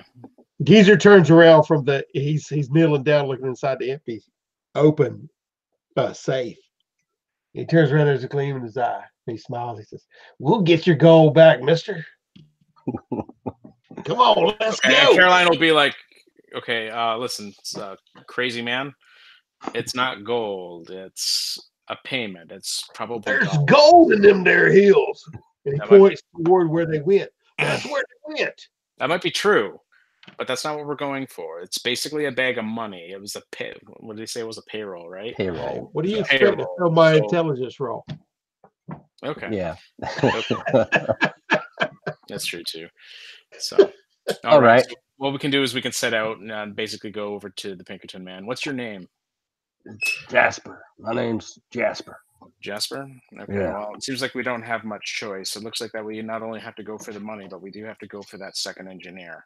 And seeing how it looks like no one else is stepping up except us couple few, I think we're the ones that are going to be having to do it.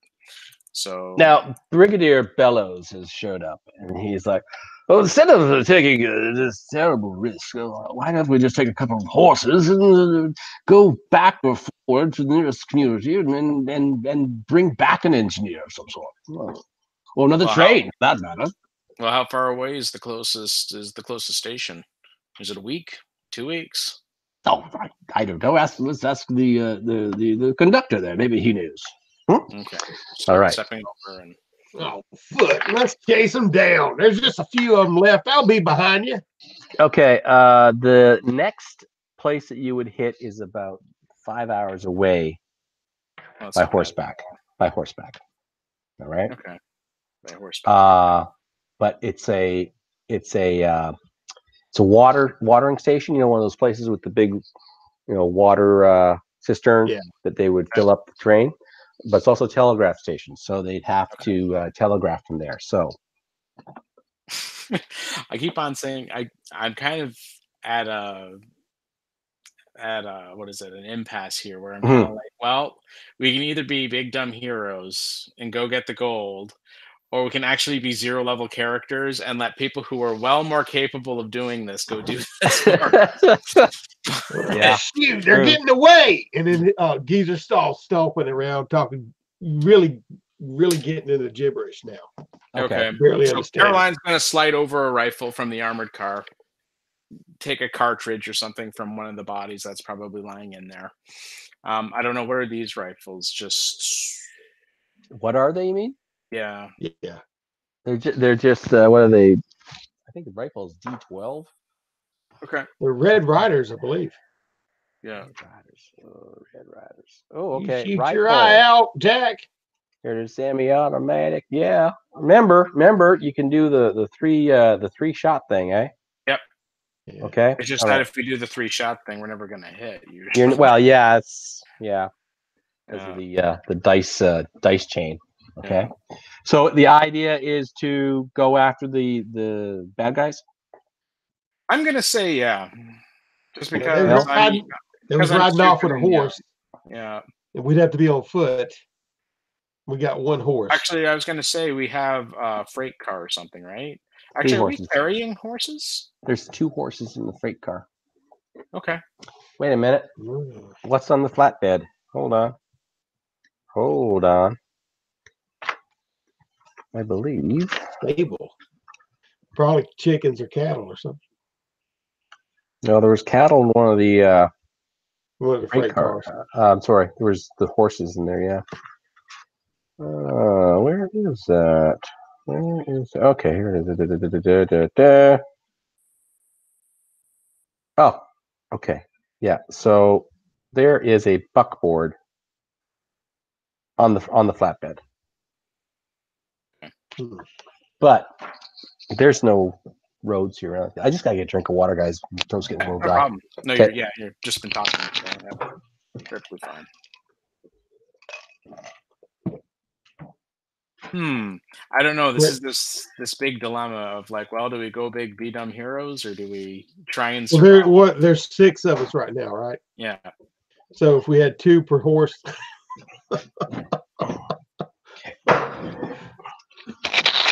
We could double up on the horses. What do you got? 5 of you left? No, I think 6. 6. Double up on the horses.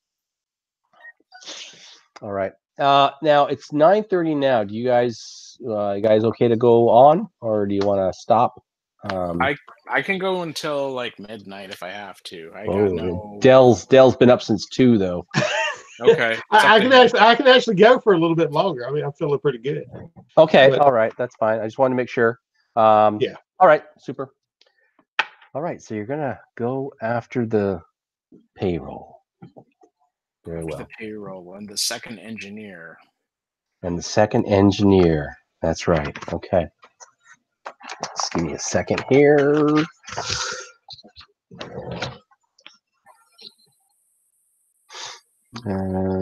Do. Okay. All right. Okay. So you've got. Are you going on foot, or are you taking horses? The 3 horses. Okay, but there's how do 6 people take 3 horses? So. Well, I mean, Jack's pretty light, and so is my other character. Okay. Francis. Right. Well, Francis is. No, Francis is too much of a beast. It'd take 2 horses. Probably go with Jack and Geezer, right? I mean, they make up almost a whole character. Yeah. Well, and the other one, Claudius, is really like a thin man. You know, so right? He doesn't weigh all that much. So. Okay, so let's figure this out. Who's on what here? Okay, so we got 3 horses. Claudius wouldn't ride with Geezer because he stinks. Right. So Caroline probably for the same reason. Well, yeah, Geezer and Jack, because Jack's already covered in poo. So Geezer, Jack, and Max. Yep. All right, and so then we have Claudius. Who's Claudius going to ride with? He ride with the lady. Probably. Caroline will just do it because you look to be the most upstanding man that wouldn't take advantage of a lady. Okay, and then that leaves Roy and Roy and Francis. Is that right? Actually, you know what? I can see Francis could pretty much wear Roy because I'm looking at him. No, because his strength is 4. Just put Roy on a stretcher and drag him behind. And stamina is 7, so he's very sickly. So you could just probably put him on a stretcher, man. Yeah. Yeah. Okay. All right. Okay. So you're going after. I got that there. So we got. You can wear him like the Monopoly guy. Yeah, exactly.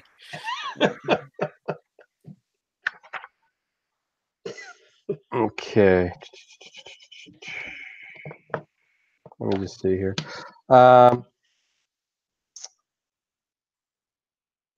Okay, so you got a marching order for your horses? Who wants to take the lead, I should say? Well, Roy's got a compass. That might help. Okay. I have no idea. Actually, when we're going through the bags or this person that got gunned down, is there anything like a little bit of a map or anything that they might have had? Or you know what? Follow the trail. Make a luck check. Make a luck check. Yeah. That's my highest luck. So you got to roll under your current luck. Oh, roll under? Yeah. Hey, I got a 2. Woohoo! Yeah. All right. Yeah. So lucky enough, yes, there is a map. Okay. Yay! Map is kind of a layout of their game plan for today. Okay. So it's like, yeah, here's the spot where we're gonna stop the train, and it's showing like, okay, here's the water station, right? And then beyond that there's a split, and one track goes to Brimstone and another track goes to Golgotha, right? But anyways, at the spot where it's where the train is going to be hijacked or whatever, there's like a little dotted line that goes back to a big X that says hideout. Yeah. Okay. Hideout near Big Rock. Right? Okay. Yeah. Oh well, this will. Yeah. So Roy will be like, "Well, this will save us some time." Yeah. Okay. Okay. Now here's something that might be a little bit strange. So I'm not sure how detailed this map is. Roy is a surveyor by occupation. Okay. If he were to take a look at this map, could he find a way where they might be able to get a good vantage point where they don't have to just ride to the hideout? Oh, that's really good. If he's like, you know what? If we go up these hills over here, we can look down from them and see. Oh, I like that. Okay, I want you to make an intelligence check then, okay? You just want to do it as a roll under or just add the modifiers? No, I want you to add your modifier, okay? 3. And I'm going to say 3? Yeah. Okay, so Roy's trying to figure out which way is up on this map. Okay. Okay. Not sure. No. No. He's having his. Maybe if we go down. Yeah. No. That's too bad. That because that was a great idea. Yeah. That's fine. Disadvantage on that, Yeah. All righty. So you guys are gonna follow the map. Okay, and we were gonna select a marching order, I guess, with the 3 horses. Yes. Yes. So who is with Roy? Is that Geezer? Roy and Francis. Is it Roy and Francis? Roy and Francis. How about Yeah. Roy and Francis up at the front? So if we run into trouble, Francis is the big tough guy that might be able to take some stuff out, and I can lose Roy because I'm scared he's going to be my guy I'm going to have left. So. Okay. All right. So, you're following the map, which has a various physical features listed that you're going to see. I can see Roy has an idea. Yeah. Yeah, you have an idea, but you can't get enough of you haven't got enough of an idea to give you some sort of advantage. Yeah. Getting close to the camp, but you realize that these guys are staying holed up in a canyon, in a box canyon. Okay. All right. Okay. But you can't see a way to find a trail that would take you up above them. Okay. All right. So you're basically, the way you're going is just approaching it. So you're you have to figure out how you're going to do that. Okay, so it was about 3 o'clock when we left, and then by the time we got to it's getting late in the afternoon now. It's June, as we said, right? So the sun's still up. You still got a couple hours of sunlight. Okay. Caroline's gonna pipe up and said, "You know what? At this point, why don't we wait for sundown? See if we can sneak in." I thought he's dead. Caroline? No, sundown. Or no, sundown. Sorry. Why don't we wait for the night? Okay. Yeah. We'll wait for the night to kind of to maybe sneak into the camp. All right. Roll me a 6-sided dice, and if you get a 1 or a 2, you've got moonlight to see by. Okay. 2. Okay. Yeah. So great. It's a moon-filled night, so you won't need to have any torches or anything or light. Okay. Okay. And then just as carefully as we can, see if we can get any cover while trying to sneak into this box canyon. I don't know. Yeah. Too bad, Mr. What's his name? The undead guy. Mr. Archibald. Yeah. Yeah. What about him? Too bad you left him back there. Yeah. We did. Yeah, you have all these great ideas after we've. Yeah. Actually, we could send a little Trojan horse in, let the horse go in there by itself, and see if anybody comes out like it's a stray horse, one of their horses. Yeah. Well, we have one back into the camp. Right? That's what I'm saying. Yeah. That horse, send it back in and see if they come reclaim it. Okay. To where they're coming out of, basically. And you think maybe we could wait for them out here? Maybe convince them to get the horse from out here, and maybe we can get a small count and see who comes out to get it. Or if they break away from like the main camp, that means we could probably try and maybe we could lead them out into, like, if it's a little narrow passage, right? We could bottleneck them right there. But maybe I could get Max to ride the horse out there. They wouldn't, and then ride it back out. Okay. Or Jack or somebody. Okay, wait. So you want to ride a horse? Yeah, ride a horse in there and then turn it around and bring it out whenever. So you're gonna try. Okay, no, let's. You want to try this? Because okay, I'm just gonna load my 2 middle fingers. Okay, get it ready here. Okay, because it's gonna be a 15 or better. A personality check. Oh, geez, Louise. Okay, here we go. Ready? It's 12. 12. Girl. Yeah. Yes. Okay. He's not playing poop, you but might as well just do everything says, yourself. Yeah. Why do you keep this Darn it. monkey? Why do you keep this monkey? He's no good to you whatsoever. God darn it, I'll do it myself. And then he jumps up there. He jumps up there and he says, I'll go in there and I'll bring them out. And when I do, you jump them. Oh, okay. So that's his big plan. That's the big plan. All right. So we're gonna try and find if there's a place where we can really get any cover.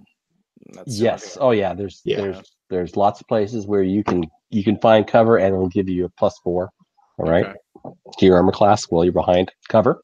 Okay. Rocks and stuff like that, right? Okay. So Francis is riding in on the horse, trying to draw their. Not Francis, Jack. He's small enough. Okay. But what he wants to do is he'll lead the horse in off of it. I want them to focus on the horse, basically. Okay, so you're walking. Then, okay.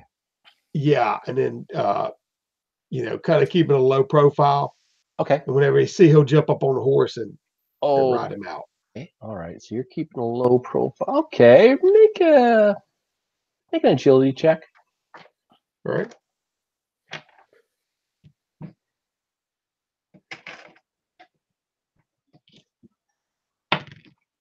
It's 13. 13. Okay. All right. So you are making sure, I imagine, that you're keeping yourself in the moon shadow of the horse. Yeah. All right. And going nice and slowly. All right. Okay. And now I want you to make a percentage chance. Make a percentage roll, please.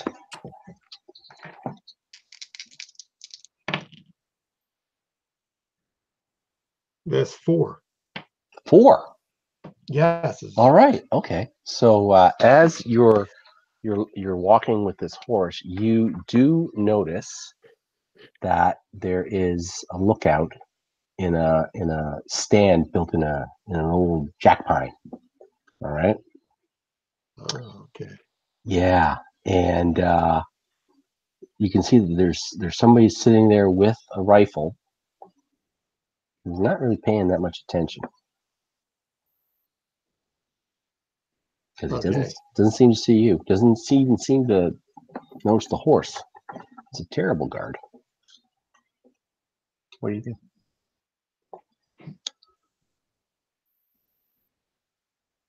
Okay. Oh,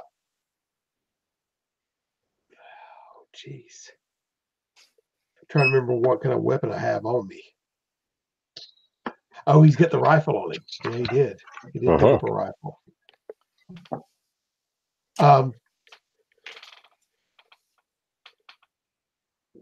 He's going to do something a little bit correct. How far away is this guy? You can see him. Oh, let's see here. Let's do this. About 100 feet. 100 feet? 100 feet. I'm going to slowly, at the horse's regular canter, walk the horse in that direction.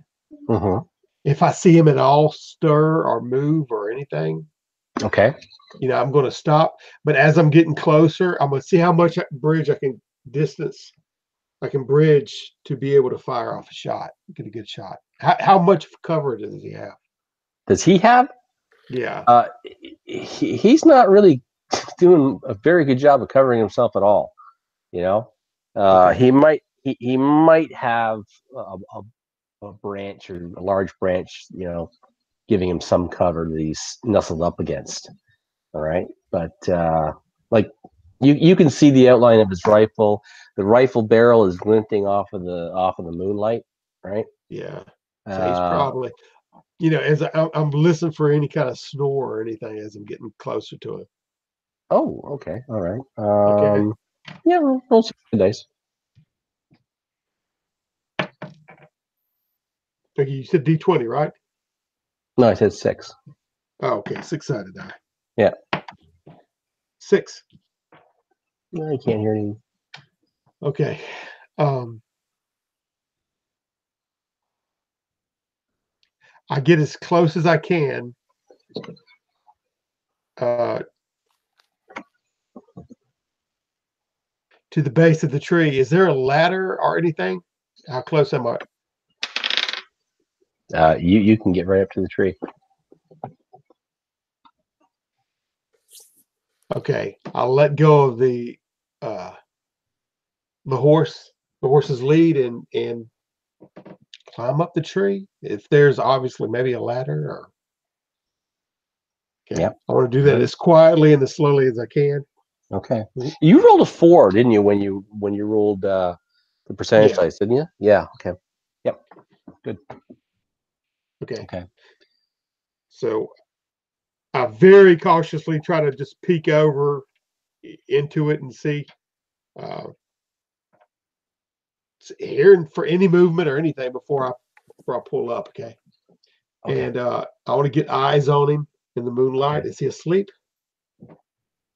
His eyes are open.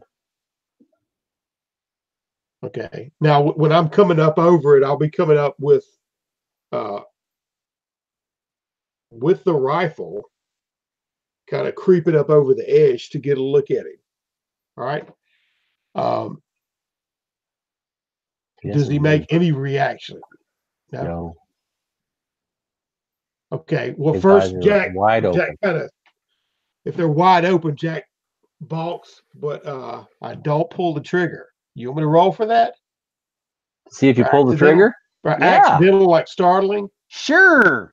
I'll tell you what, make a luck check, but so you have to roll under your current luck. All right. Okay. But yeah, I'm gonna give you a -2 to your roll as a bonus, okay? Okay. Okay, I rolled an 8, my luck's 12. So you rolled under your luck. Your luck, okay, great. So you don't fire off your gun. He's dead. He startles, okay, and that realization comes in on me, and his throat's ripped out. Okay, I'll fully get up there. I'll fully climb up into there and see his. Yeah. Oh, good. Things are looking up. Gee whiz. Okay, I'm looking around from his. I'm like bewildered, so I'm looking around from his vantage point. Right. You know what I mean? For where he sees, I'm looking for what can I determine how bad this rip is? Is it? Oh, it's bad. Like his head's almost totally. Its head's almost off. Oh yeah. Gee whiz. Its head's almost off. Okay. I'm looking around frantically, looking for anything that might be that could have did this if it's in the area immediately around me. Okay.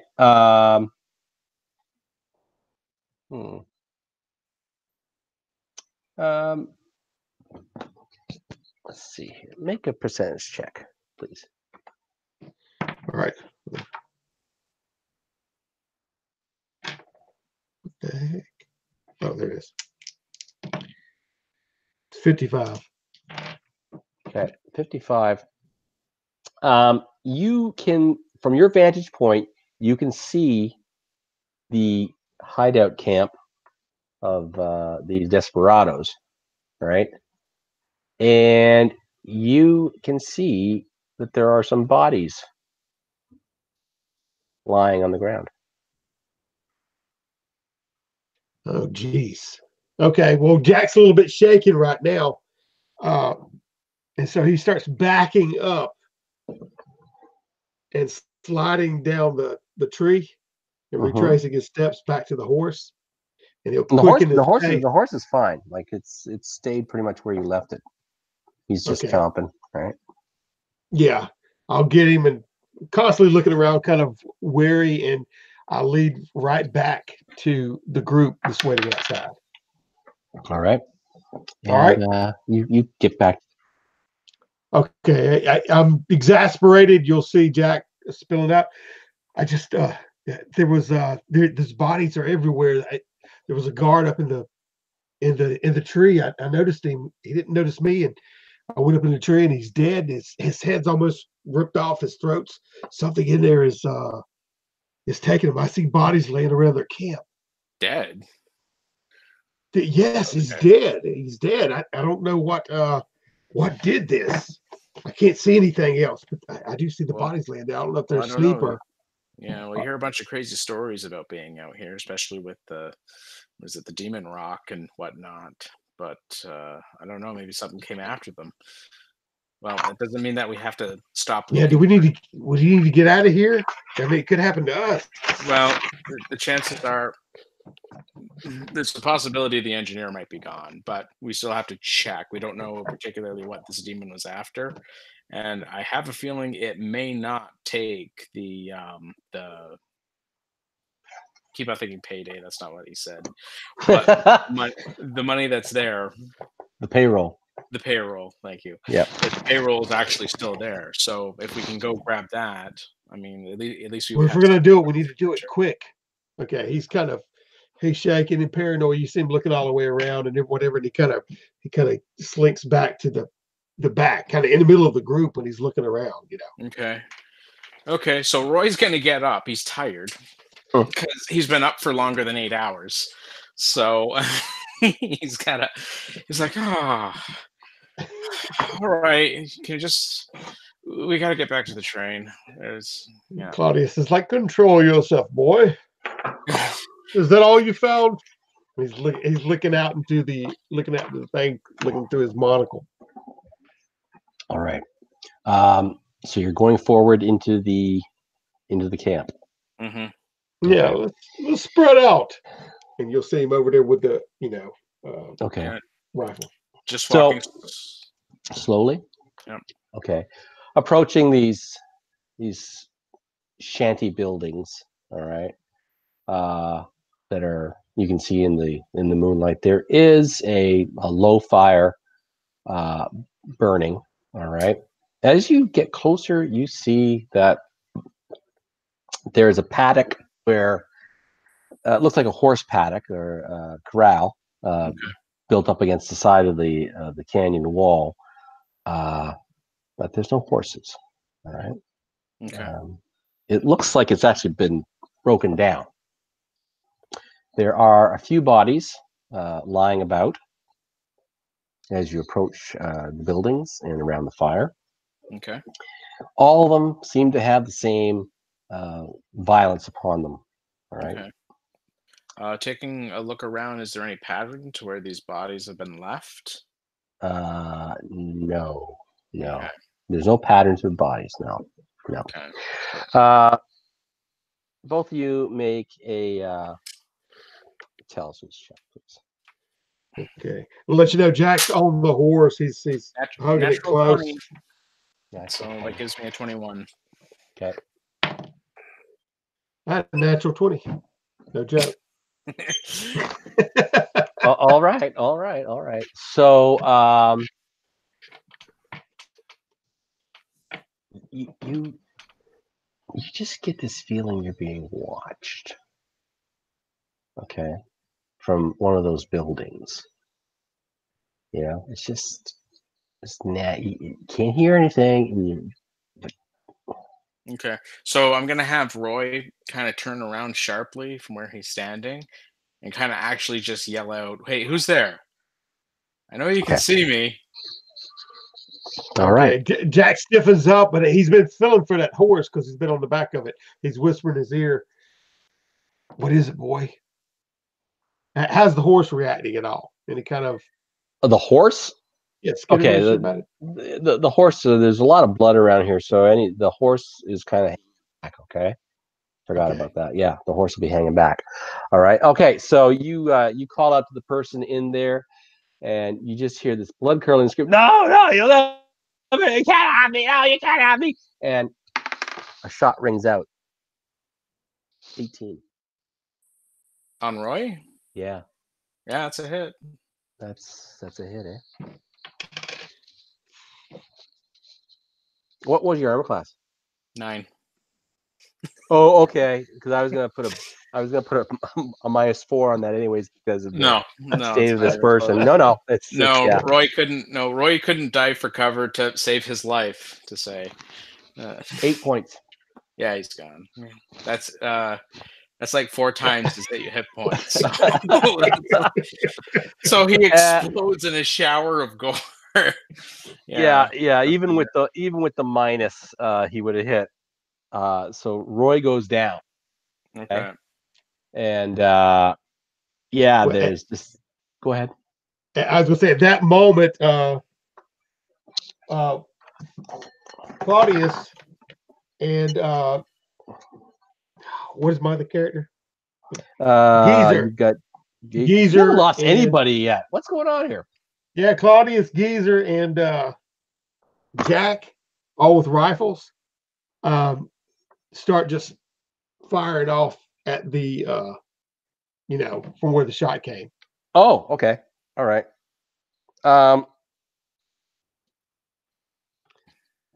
Make both those characters. I need you to make a luck check. Okay. All three of them? Whoever's shooting, yep, make a luck check. All three of them. Yep.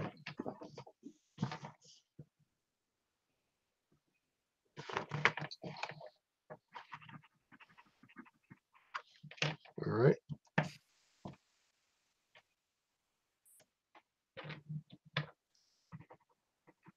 All right, guys, go scratch all this stuff off. Mm-hmm. All right. Oh yeah, you've got the scratch off. Yeah, that's why it's been taking me a while. That's right. Yeah. All right. For Geezer, roll 19. Luck is 10. No bottom 19. So he's over. Yeah. Okay. Okay. And for Francis, his luck is 13 with a 1, so that's 10 total. And Jack. Wait. Did he roll? I didn't catch it. Did he roll over? Yeah. Under? Yeah. No, he rolled under. That was. He takes 1 off. That was Francis. That was Francis. Yeah. No, wait a minute. Yeah, you're right, but Francis ain't shooting with the wrong paper. Okay. Jack is 15. He rolled over. Claudius. Good grief, his luck stinks. 13. No, he just got a 5 luck. He rolled 13. None of them. None of them made their luck. Nope. Okay. Except for Francis. Very quickly, all of them roll 20-sided dice to hit. Mm-hmm. Okay. Okay. Go ahead. Tell me if you get better than 10. And 15. Are they going to shoot who I think they're going to shoot? I don't know. Okay. 15 for maybe not. For Jack. Yeah. 13 for Claudius. Yeah. And 10 for Geezer. So it sounds like everybody got 10 or better. Yeah. Yeah. Okay. So you guys just fire into that shed, and if you want, you can roll damage. Okay. That's a D8, right? Times 3. 4, 2, and 6. Okay. All right. We took out some hobo or something. No, I have a feeling I'm going to check the engineer's body after the bullets stop. Yeah.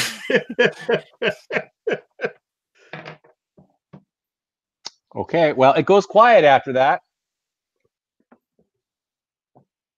Okay. Okay. The smoke is drifting across. Yeah. Oh, yeah. There's all the smoke from plumes and everything. Yeah. Okay. And and Geezer's like, "Stop it, God, darn it! Stop it! Just stop it!" Mm-hmm. And he gets up and says, "Shh, you hear that?" And then Claudia says, "Hear what?" He says, "Exactly. I think we got him. We got the sons of a bitch." And then he starts walking over there. Okay. Okay. Okay. Caroline's gonna let out a big sigh. What you waiting on? What you waiting on? Let's go look at it. Make sure. All right. So you approach the shack. Yeah. One of the windows has been busted out. All right. Yeah. And so there's the door. Okay. He takes his gun. It opens inward or out? Yep. Okay. Inward. Yep. Bumps it or whatever, and then pushes it inward. It won't push in. Step back. Okay. It won't. It's blocked. It's yeah. Okay. Jeez. I think his body's blocking it.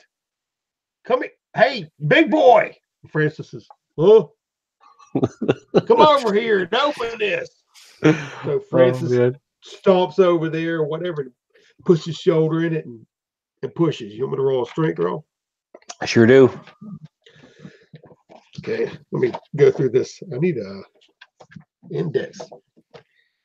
Francis. Hold on.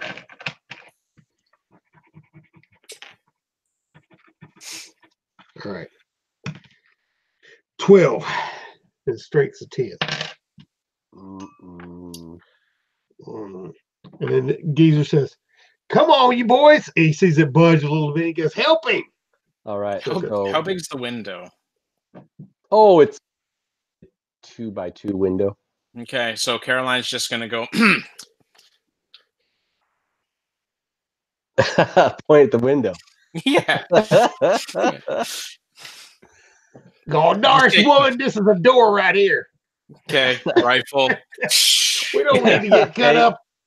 All right, so Carolyn, as they're struggling with the door, Carolyn is smashing in the window. And it's high. The window's high enough that you can look in and see what's going on in there. Okay. All right. In the meantime, while you're doing that, so for everybody that's helping,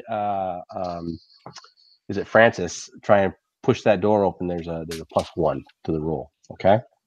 Okay. Well, that would be Max and Jack. Okay. So if I roll, if he don't flip me off. Who, Max? Yeah, I gotta roll. Okay, go ahead. Try and talk Max into it. Hey, Max, come on, help us. Is that he said it runs back up on the horse. Oh yeah. Max is all right. Okay. That's just a +1. So that's happening. Anyways, are you looking inside, Carolyn? Yes. Yeah. All right. In there you see in the shadows from the moonlight shining in, you see the splayed legs of somebody and a rifle at their side. You can't see the top of their body. It's in the shadows. All right. Mm-hmm. And you can see there's some furniture, barrels up against the door. Okay. So I'll just say, hey guys, we can just kind of crawl through the window. I mean, either Geezer or Jack can easily. Gosh darn it, ladies first. And he runs over there and he holds his hands out for you to step into it, Yeah. Get on up there, Missy. Okay. She's like, are no. You doing it? You just stand there. You know what she's going to do? She's just going to hold the rifle in one hand and actually put her. No. Claudia says, leave the poor woman alone. Come here, boy. And then Jack says, me, mister? Says, yes, come here. You lift him up in there. The boy's small enough. He can get through. All right. So they throw Max and Jack in there. Well, Jack. Max. Max is going in there. You know that. Okay. Yeah, he's got a 12. It's easy enough to get. It's easy enough to get. It's not happening. Okay, so Jack is able to climb in. Yeah. All right. What does he want to do when he gets in there? Okay. He hits the ground and dust rises up. He scans all. How big is this area? Oh, it's only like a 10x10 shed. Oh, that's small. No, it's small. Yeah. Yeah, that's cramped. Yeah. He kind of looks down and gets a better view of the guy to see if his eyes are open. Whoever's laying in there. Dead guy in overalls. He's been shot a few times. What does he look? Does he look like a bandit, or does he look like? Oh, he doesn't look like the rest of those desperados. No. He says, "Hey, mister, I think we shot the engineer." And he runs over there and starts turning the barrels over to open up the door up. Okay. For him, you know what I mean? And then whenever they come through, he'll go, see? Yeah. All right. So everybody can clearly see that this is not one of the desperados. It's obviously by the way he's dressed as one of the backup engineer, Gideon. And he's you guys filled him full of lead. Okay. Yeah, you guys. Yeah. Claudius goes over there and puts his says he is a professor, puts his hand, to check and see if he's got a pulse. He goes, no, he's definitely dead. The boy's right. I'm willing to bet you put that body in the lake, it's going to sink right to the bottom. I'm just saying. Yeah. The boy has a point. And then he starts going through his pockets for anything, So just taking a look inside this shed, like, does it look like they had the payroll in here at all, or?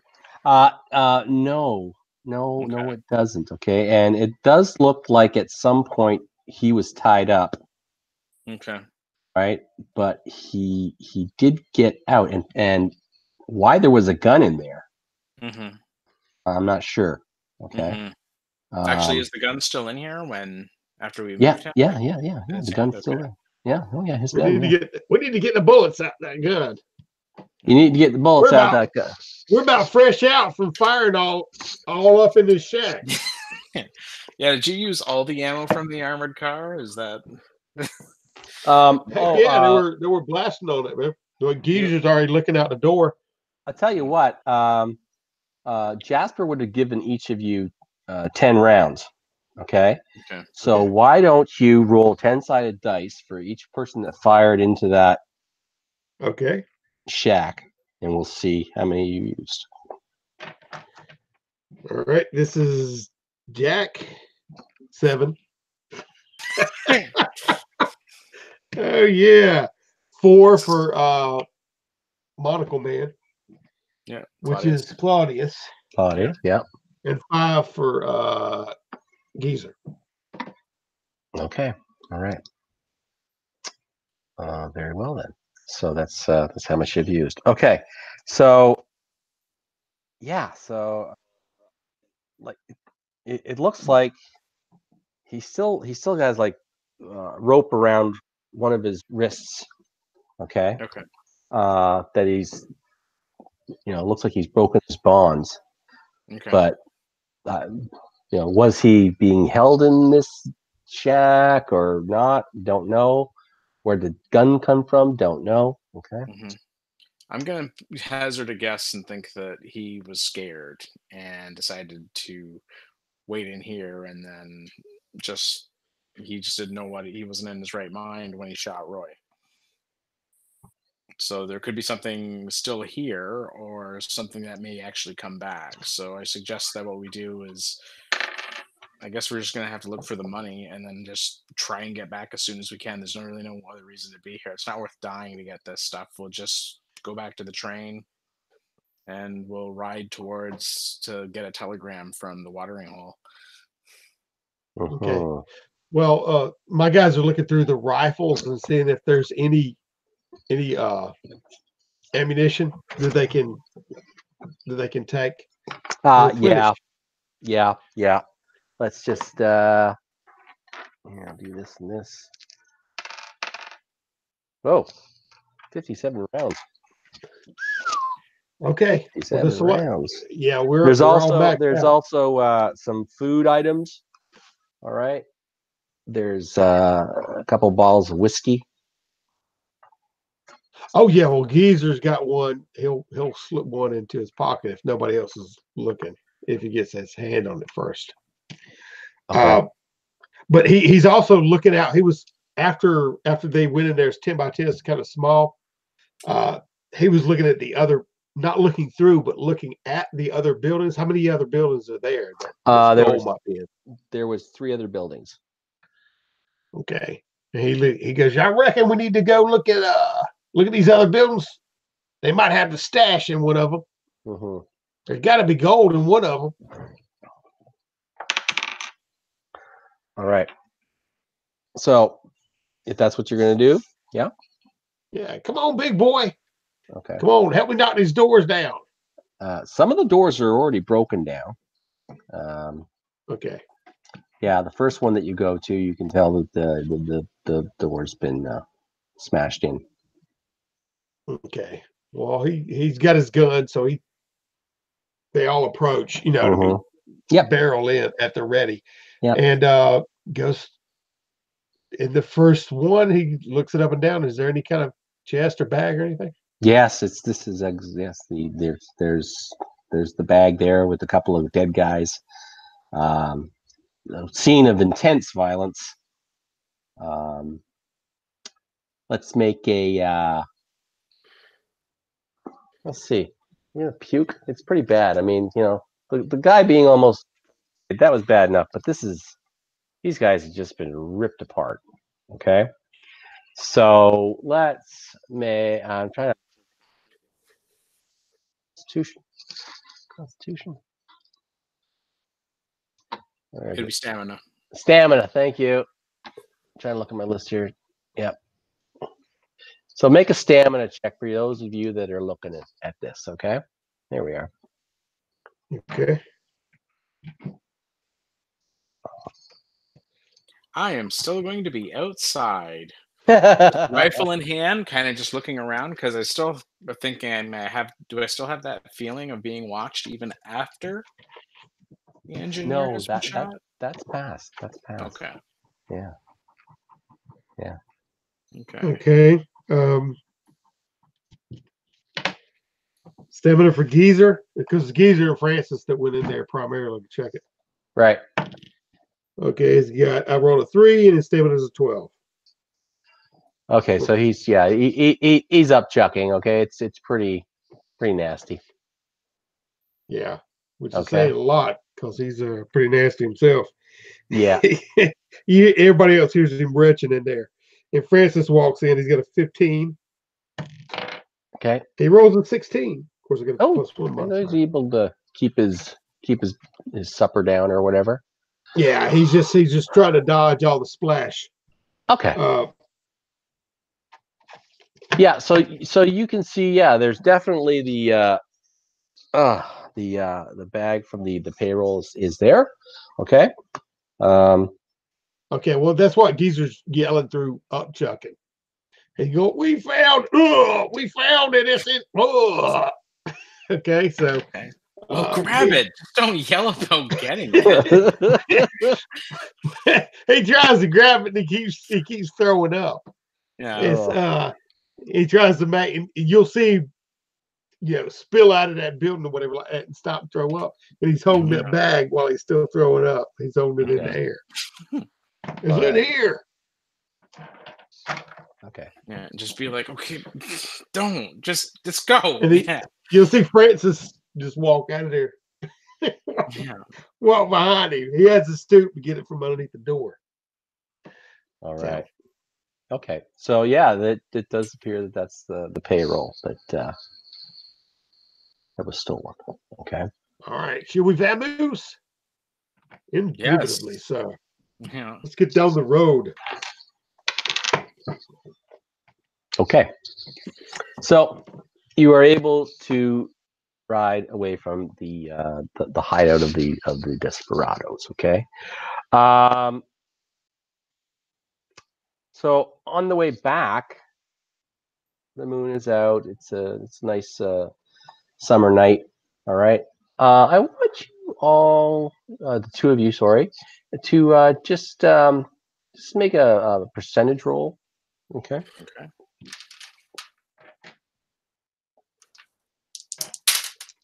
63. 57. 57. Okay, fine. All right. So you are able to ride back. And you get back to the train probably around midnight. Okay. And the other people who are still up. They've made a fire outside along the tracks, and some of them are sitting there. There's a conductor and Brigadier Bellows, and yes. Was his torch still lit? The undead guy? Mr. Archibald? Yeah, Mr. Archibald and Sweet Nell are still there, sitting by the fire, and she's just nattering away at all of them. And yeah, we saw your fire burning there. Brave, Mr. Archibald. And she says, "Oh, don't you try and sweet talk him. Gosh, shoot, he's a mighty smart feller." And then, Geezer walks past and sits down. Y'all got something to eat? We're hungry up in here. We found the goods. We found the whole stash. The whole party was out. All of them's dead. I don't know what happened to them. But what? All dead. What? Where's Gideon? Indeed. Well, the poor fellow, he bit the farm, I must say. That was Claudius. Yeah. Yeah. Wait a minute. You lost some of your number there too. There was 6 of you. Yeah. Oh well. Yeah. Oh. Yes. But wait, you didn't bring their bodies? No, but I'm sure the buzzards will pick them clean. We don't have time for that. We got to get back on the road, back to the No. thing. Okay. So after I take kind of I'll take the money, kind of put it in the safe. I don't know the combination or this Pinkerton. Wait a minute. You didn't have the money. Hmm? You didn't have the money though. Was it you?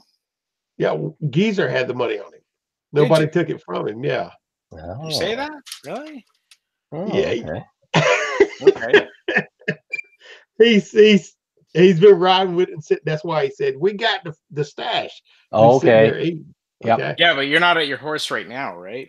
No. Because you're giving your story over at the campfire, right? Exactly. You're over there being loud, and I'm just taking this big money bag. Yeah. Okay. Yeah. Okay. All right. That's good. Okay. So, I'm just gonna throw it right back in the safe, close the door, and just spin the dial.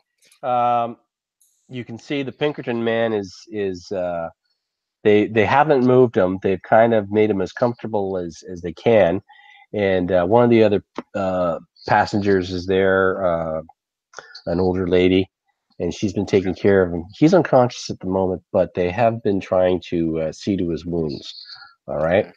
Okay. So you put the money back in the safe. Okay. Yep. So as you point out, we have no engineer. Yeah. That 5-hour ride to the water station at Seston. Okay, just to make a little side note, when Geezer gets up, because he can't convince him, he's all excited about the money. He gets up and I'll show you, I'll prove it. And he goes over there to look for him and he says, "God darn it, God damn it." And he starts jumping up and down and whatever. That's all you hear of him. All right. So your horses, they're very tired. All right. I mean, from riding with two people, there's no way they're gonna be able to ride off now, anyways. And it's midnight, so. Well, we're probably exhausted at this point, anyways. Right? Yeah. Day. So I'm gonna say, well, there's nothing for us to do at this time, but we can try and ride out during the morning, get the horses a decent rest. Yep. Let ourselves rest as well. Okay. I'm gonna stop it at that point, guys. Okay, that's fine. Because I'm pretty tired myself at this point. But yeah, we can stop there. There's still more to it, of course, but let's just take a. We'll stop there. And so, what are you thinking so far, Del? This is a. I just gotta say off the top, okay. This is more of a railroad than you're literally on a railroad in this one.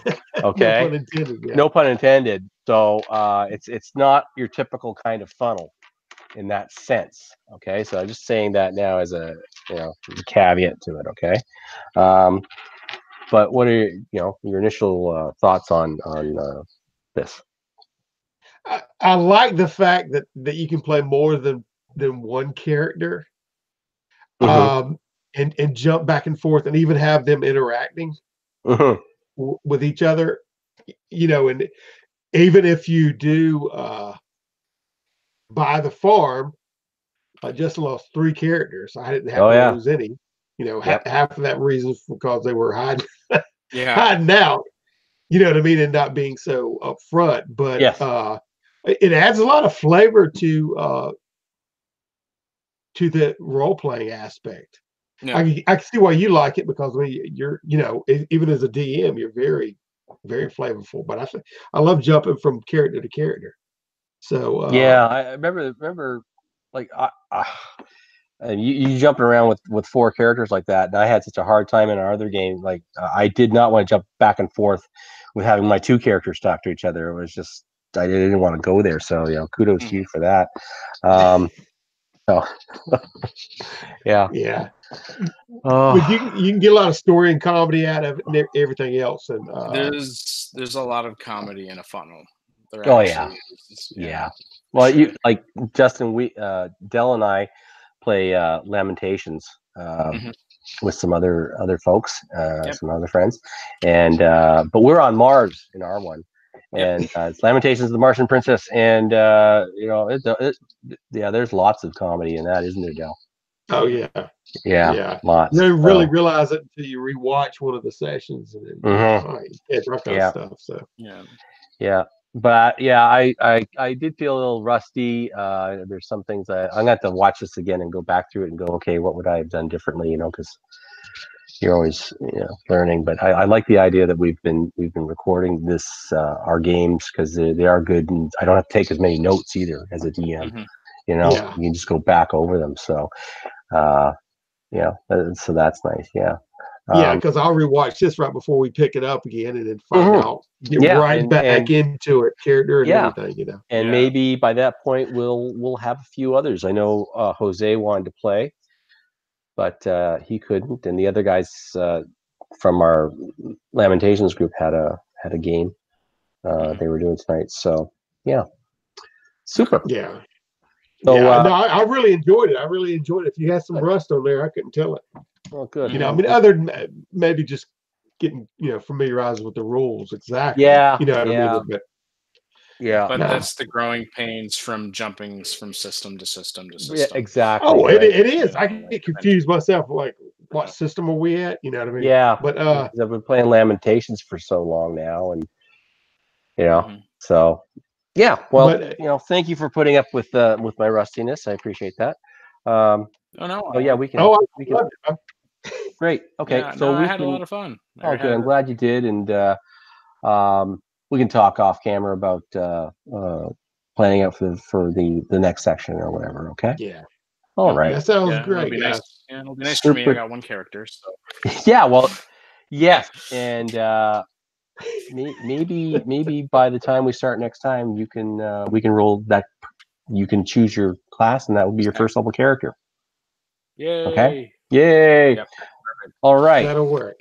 Okay. All right. So let's sign off for now, and then we can make some off-camera comments. Okay. Yep. All right. So all right. So Dell, that was great, guys. You can say goodnight for everyone. I'll say goodnight here from lovely downtown Belleville. Good night. Good night, everyone. Y'all take care.